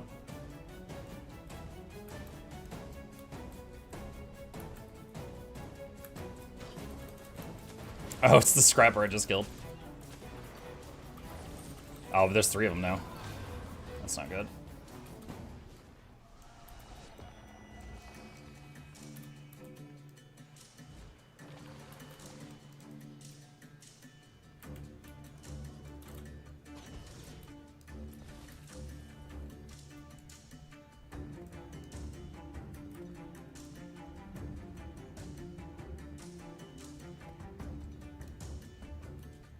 There's so many walls broken down, oh my goodness.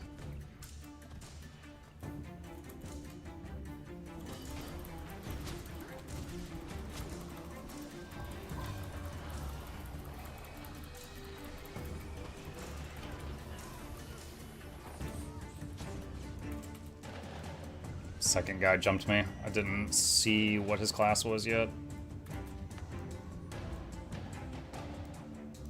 Oh, it was the scrapper again. Okay.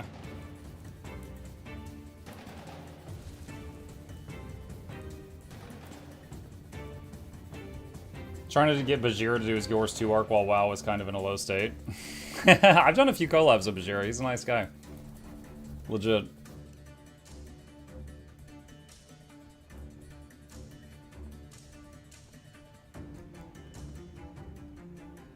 I remember the first time I was encountered him.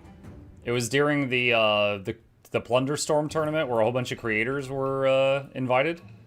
And my teammate was Fairlight, and Fairlight said something about Bajira, and I was like, who's Bajira? And he said he's the guy who only plays warrior, and he looks like his warrior. I was like, what? And then I saw him, because he's jacked, and I was like, oh, okay.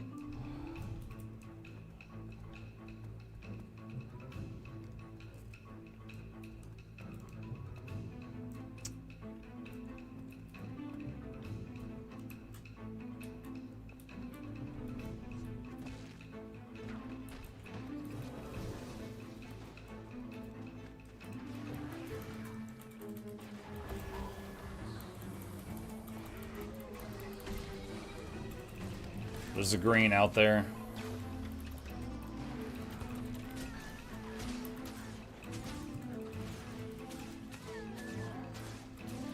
So I'm not going to burn any more cooldowns, skill this stuff in case they try to jump me.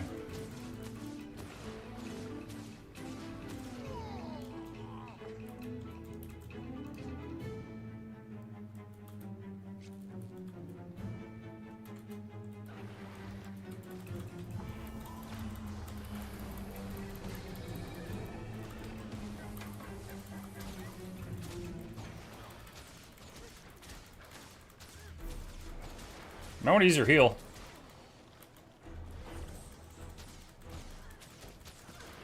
Too late.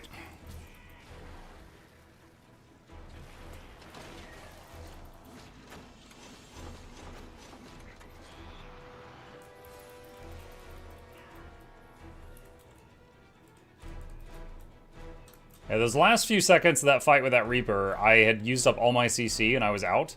So she could have used her heal then, unless she tried to use it earlier and it just got interrupted and I missed it.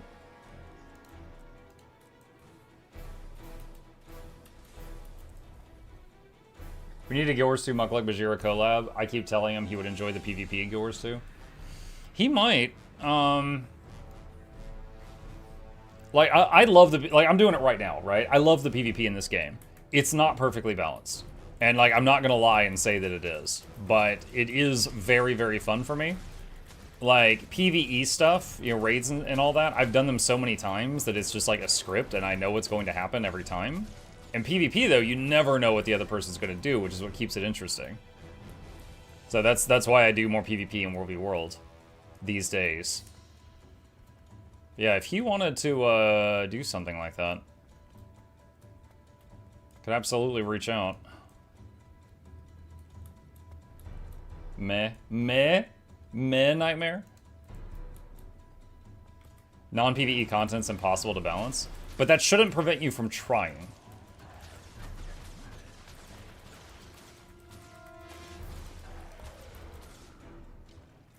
And they do try. It's just, I often just disagree with the things that they try. But they do try. That's alright, it's not like retail WoW PvP is balanced. I haven't followed retail WoW in, you know, almost 10 years now. I honestly don't know what the situation is with their PvP. Like, I played WoW regularly. My regulars know that I've shown videos and stuff where I used to compete for server first and things like that. Never world first, but like server first. And the, oh, that guy's getting chased. Oh my. Can they catch the catalyst? But during that time, so, you know, like, I did PvP up until, like, Cataclysm era. And I'm familiar with, you know, all the seasons up to that point. But now, I have no idea what's OP in WoW now. For example, I know WoW got a new class since I left called the Evoker. I don't know anything about it. I just know it looks like a little dragon dude. That was after my time. Who's that? Waza? Thank you, Waza. Appreciate you. How come mechs still don't exist underwater? That is a very good question.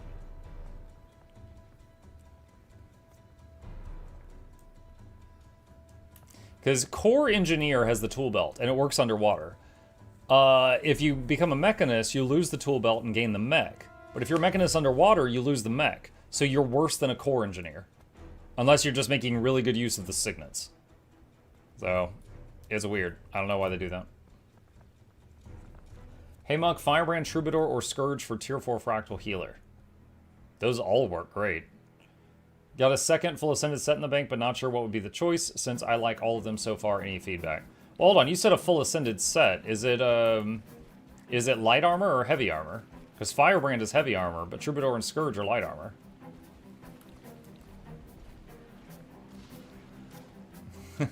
she tried to attack me with her shadow. I think she might be new to World v World. Like, what she just tried to do had, like, no chance of working. Okay, hang on a second.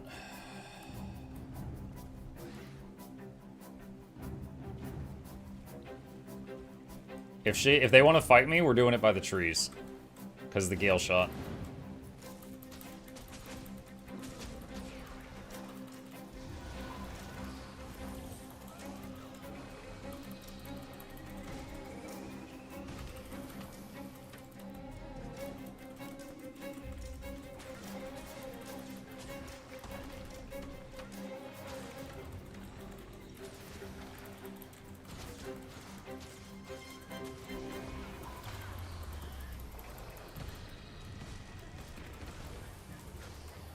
I think the Gale Shot might have been in full Berserker gear.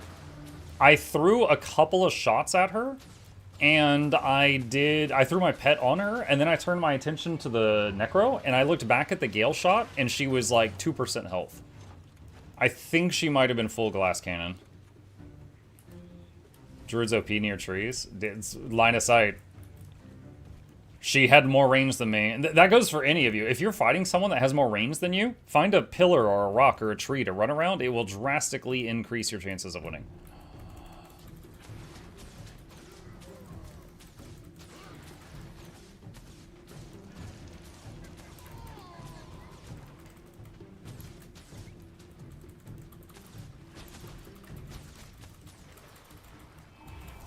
His pet's dead. I can't... Oh my god. I can't let him bleed out, because Ranger.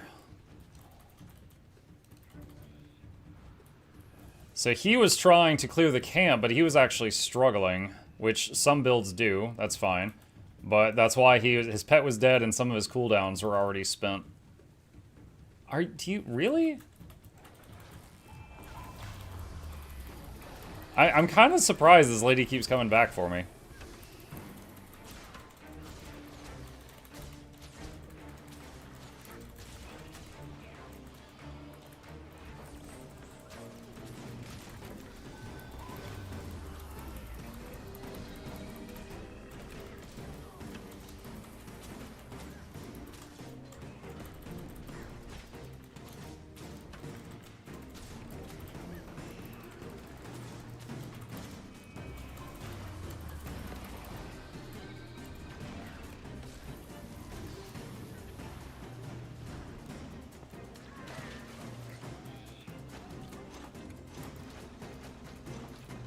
The Gale shot. I don't have Astral Power right now. And whereas I will sometimes take a fight against another player while NPCs are in the middle of it, I don't think she can afford to do that. Because she's too glassy, the NPCs could kill her if she was just tunnel visioning me. Muck, how does a heal scourge of PvE like half its hit points as barrier? Okay, so barrier, like, just in general, any character can have barrier applied to them up to half of their health. So if you've got 20k health, people can stack a 10k barrier on you for a total of 30k, alright? So Scourge has... Scourge is one of, like, 3 classes that can spam a lot of barrier. Like, that's one of their defining things. So that's how they can do it a lot. Scourge, Mechanist, and Spectre can do lots of barrier. Now, in PvP, there are some builds that can generate barrier while they're, like, as kind of like life-stealing. Scrapper and some Elementalist stuff, and Amalgam, they can generate barrier while beating on you, so if they keep beating on you, their hit points are constantly protected.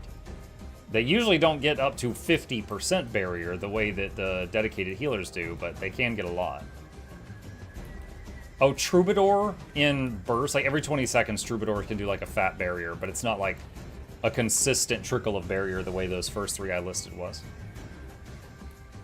Paragon F3, See a Jade Bot flying into the sky.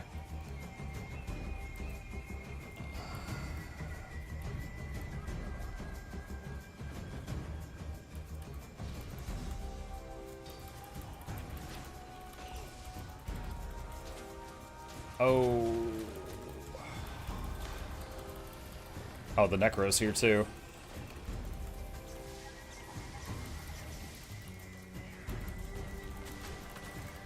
Alright, first we are going to work on the Mechanist.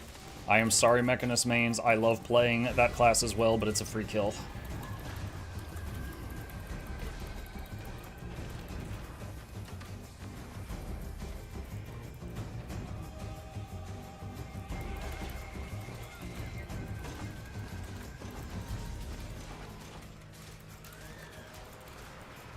Oh god, frogs! She's got froggy backup!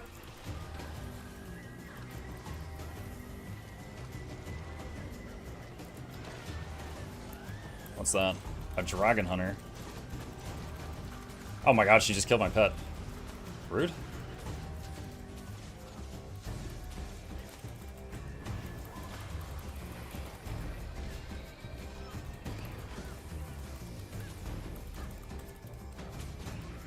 She's blocking, so I tried to do Entangle. That's unblockable. Oh my god.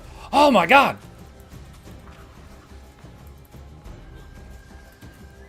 Woo! Serpentine! It's all fun and games till the sea of Doritos comes over the hill.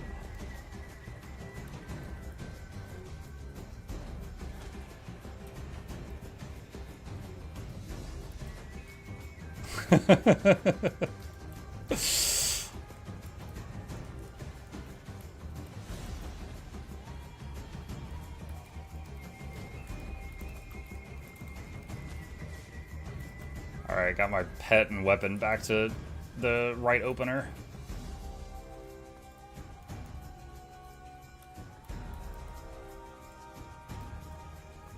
Like the troublemaker here again. I mean, I'm kind of surprised the Necro, like, after I killed her 3 times, she's like, I didn't hear no bell. Like, respect for the confidence. She just kept coming back, but then the Dragon Hunter was new, and then the Gale Shot came back, and it was just more and more people showing up.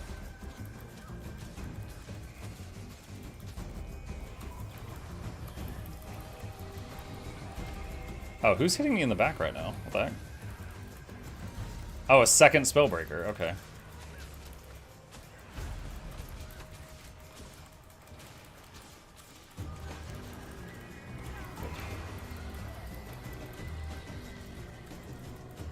Ooh. Spellbreaker, okay, let's say every single player I'm playing against is perfect. Best player in the game, right? One of the classes that I feel I have 0 chance against, if the player is a good Spellbreaker. But I think she was not running that one talent that's, what is that warrior trait that everyone takes? It's like, my movement skills break me out of all movement impairments. It's just like, every button they hit breaks them out of Immobilize. 9 out of 10 warriors run that trait, and they should. It's really good. But that trait is the natural counter to me, and I think she wasn't running it.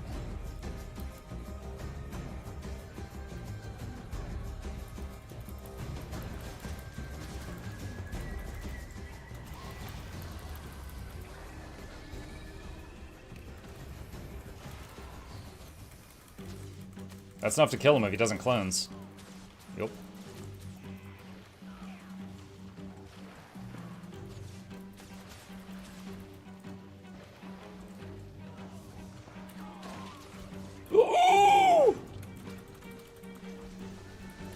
Oh my god!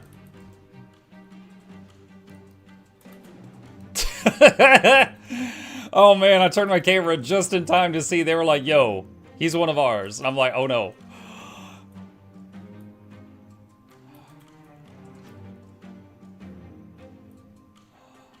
Pucker mode. Oh yeah, dude, I bent my chair in half. Clench!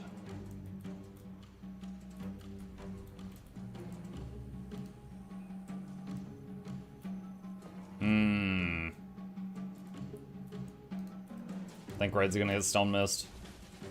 Slash map, red hitting Stone Mist inner. Northeast wall. Or northeast gate. Ah, so many typos. There we go. Alright. I've done my job as a scout. There is a tag on this map. It's up to them if they want to do something about that. What's your gaming chair? Oh, it's just an office chair. When I need a chair that I'm gonna sit in for like 5 to 10 hours a day, I just go to an office supply store and I give them what I call the butt test. I put my butt in the chairs until I find one that's really comfortable, and I'm like, I'll take it.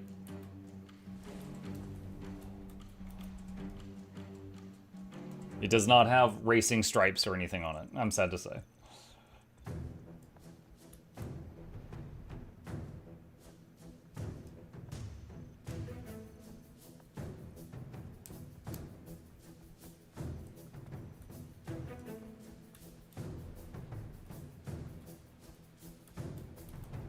Get you a yoga ball chair? A yoga ball chair?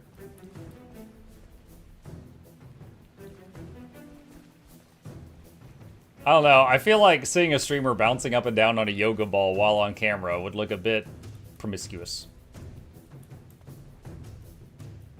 Didn't that happen recently? There was some VTuber, I don't know her name, and she did a stream, and she would, like, her character kept, like, moving up and down, and, like, there was this whole thing where people were accusing her of, while live on stream.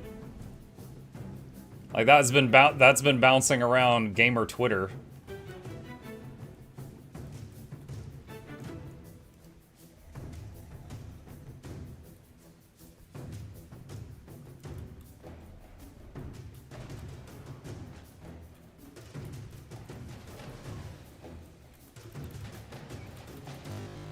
Whoa, lag spike.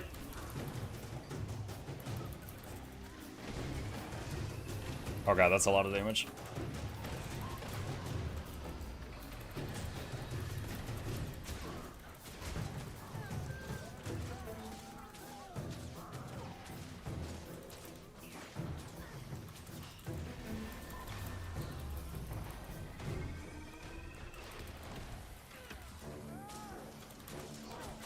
Oh, we got them all nice and piled up here, don't we?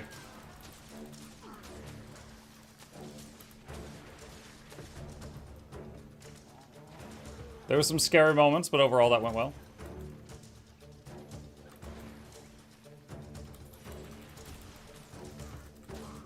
Oh, that's right. The frogs are immune to poison. So my poisons were not hitting this one. I would rather fight the frog mercenaries than the dredge ones any day, though. The dredge ones are so annoying with their constant knockdowns.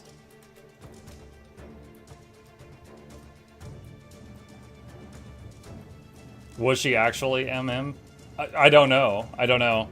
It's just that, like, her voice sounded really sketch. Like, she was constantly getting interrupted. Her character model was bouncing around. And she kept, like, losing her train of thought. And people are like, yo, this looks sus as hell. But does anyone know? No, I think no one knows except her.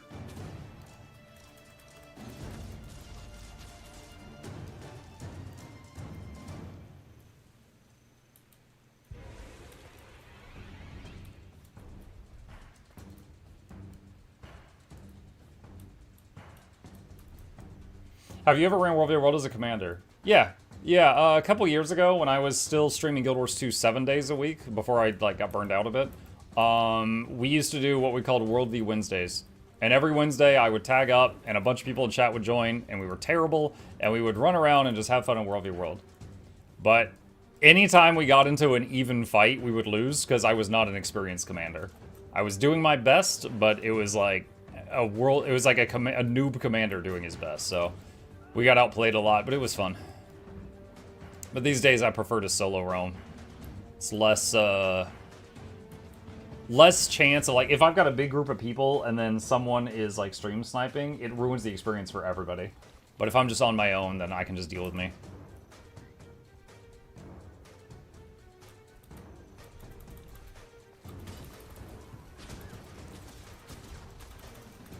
Sorry, but I need that camp up ahead.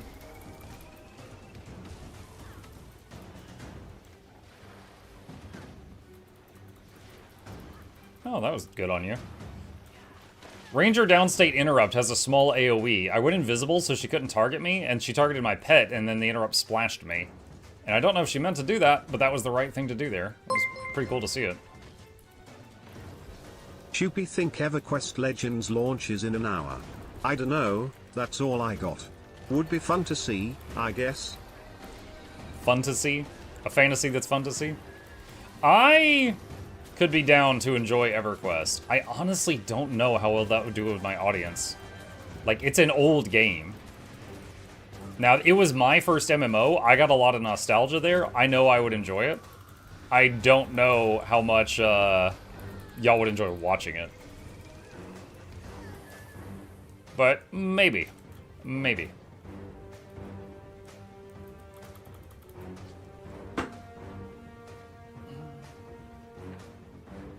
Oh, what's going on? Wow, that rapid fire did not do any damage.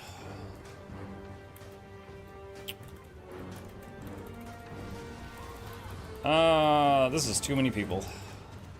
Oh man, too many fears.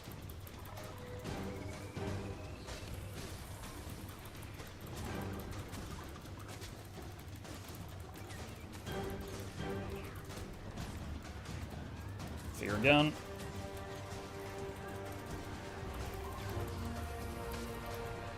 Fear again.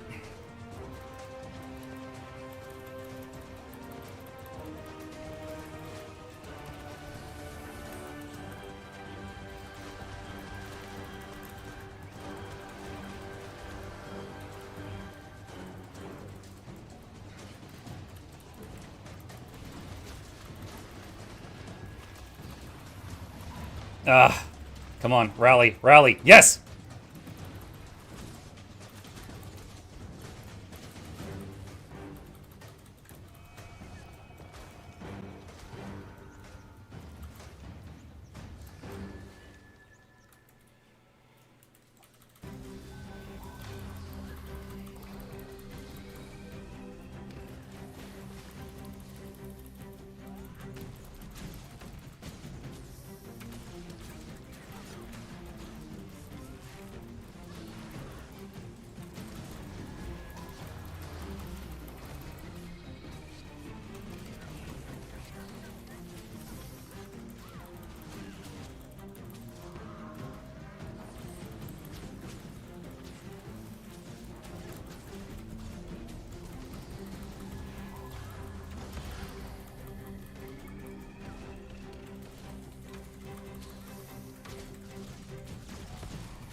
Oh my god. Ah. They got the camp, though. I have to get her again. That was really close for me, but it was a 1v3.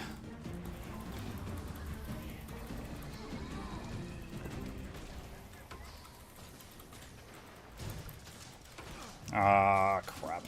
Dodge the opener. She knocks me back, that's fine. Entangle her. Kill that. Swap back to you.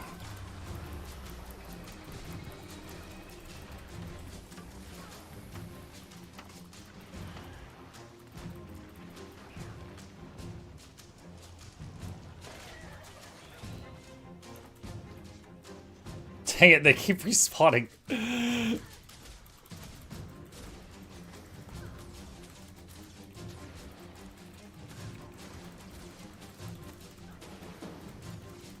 Alright, I'm not going to shoot the Doyak. I'm going to let it go, because it needs to be out of the circle.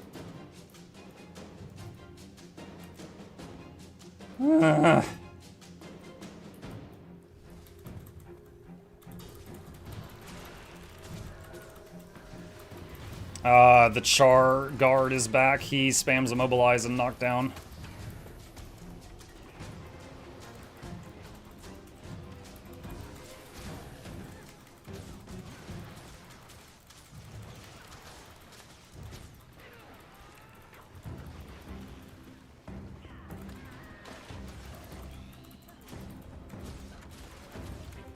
There's a Mesmer over there.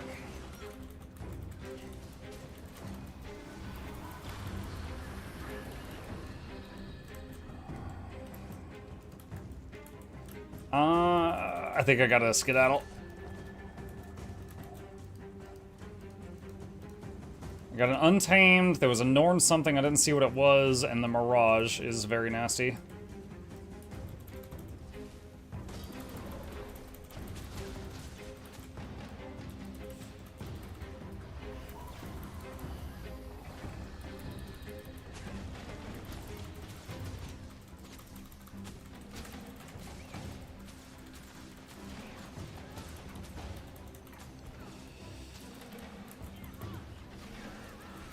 Yeah, too much. Yeah, the Mirage was most of it. The Untamed, the Untamed was fine. I could deal with that. The Warrior, I didn't really get a feel for, but the Mirage was way too much. She's jumping up and down. Oh my god. Yes, yes, you got me, Untamed. Take a picture, put it on your fridge. The person who was jumping up and down was the one that I had downstate. Good run. Yeah, we got a lot of kills there. That was like 8 or 9 or something. It was fun while it lasted.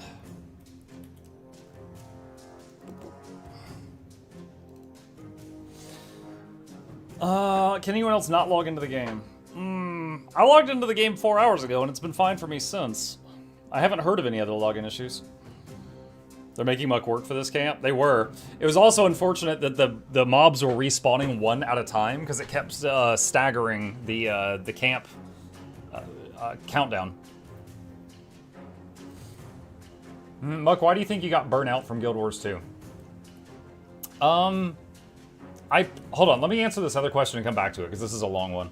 Which pets does this build have? I was using the Ether Hunter and the Juvenile Turtle, the Baby Siege Turtle. The Hunter for the Ether Hunter for the long range knockdown and decent damage, and the Turtle for when I need a reprieve because I can make the big bubble and stay in it for a break. And the bubble gives prot, and then there's a trait in here where while you have this is not the World v World build. Just a moment. All right, this trait, when you have prot, you heal every second, so it's like a second regen. So the bubble basically heals you some. Okay. Someone said, why did you get burned out from Guild Wars 2? I streamed Guild Wars 2 every single day, 365 days a year for a couple of years, like 2 or 3 years. And I simply got burned out. Like, I still like the game, but I was like starting to feel like doing a stream felt like work more than fun. Now, obviously, I do this as a job and it's fun, but during that time, I was just sick of it, you know? If you're playing on your own in your living room and you get tired of a game, you just boot up another game. But as a streamer, it's different because you're like, oh, are people still gonna watch me if I open something else? Blah blah blah blah. And I got burned out on it. I needed a break. So what I ended up doing was I swapped to variety streaming and just doing Guild Wars 2 on Tuesdays or new patch release days. And my viewership did go down a bit, but I accepted that for my own sanity, you know? So now I'm just do a Guild Wars Tuesdays. I basically play the game, you know, every week, at least like one full day, and I avoid burnout. But like, I still get burned out on some small things. Like, I don't want to do raids. I don't want to do fractals lately. I want to do PvP because I never know what other people are going to do in that.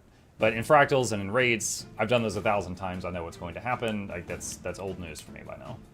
So, during your birthday too, New Year's, I have streamed every single day for the last 8 years.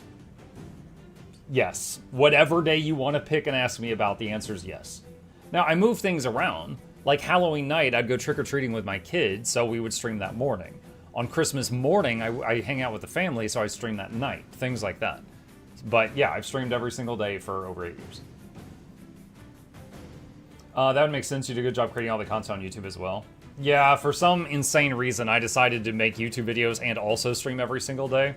That was a choice. Well, can I ask a weird question? Yep, just do it fast. I'm wrapping up. Is there a link to this build? Best I can do, if you do !build, which I am doing in the chat right now, click on the link for my Ranger. It's the build called Condi World v World Roamer. And you can inspect it. There's very similar builds on Guild Gen. I tweaked this one a little bit just because there was a few things I wanted to add into it. Yes, Alex. I remember the last stretch stream you did, it did not end well. Oh, you're talking about the voice thing. Yeah, there was... Yeah, in last December, I did an 18-hour stream, and I damaged something in my vocal cords, and I've been dealing with pain ever since. That was already after the... or that was already near the 8-year mark. That was just kind of like a fluke thing. Like, I just damaged something that night. I don't know how I did that.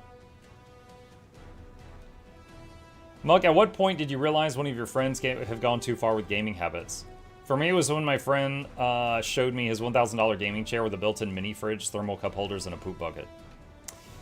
Doodad, I will make a mental note to not take any of your questions serious going forward. Thank you. But I am the kind of person, if my friends are gaming all the time, and it's like, okay, well, what's their life around them? Like, I stream and game like 8-9 hours a day. But all my chores get done, the bills are paid, yada, yada, yada, right?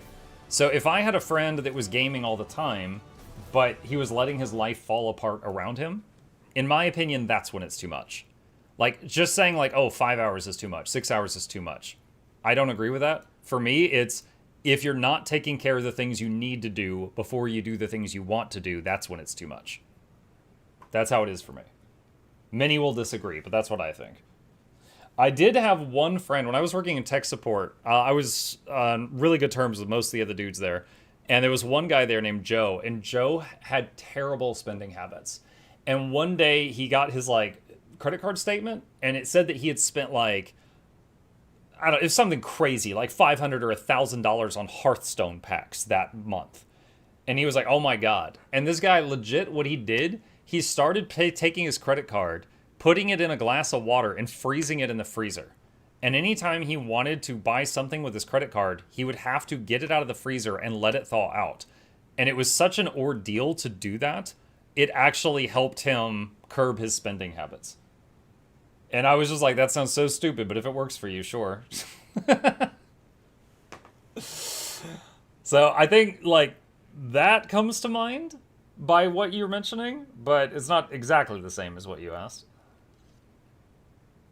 I hope that's true. No, it is true. His name was Joe. He sat right next to him in tech support. I know his family. Went to his kid's birthday party with my kid.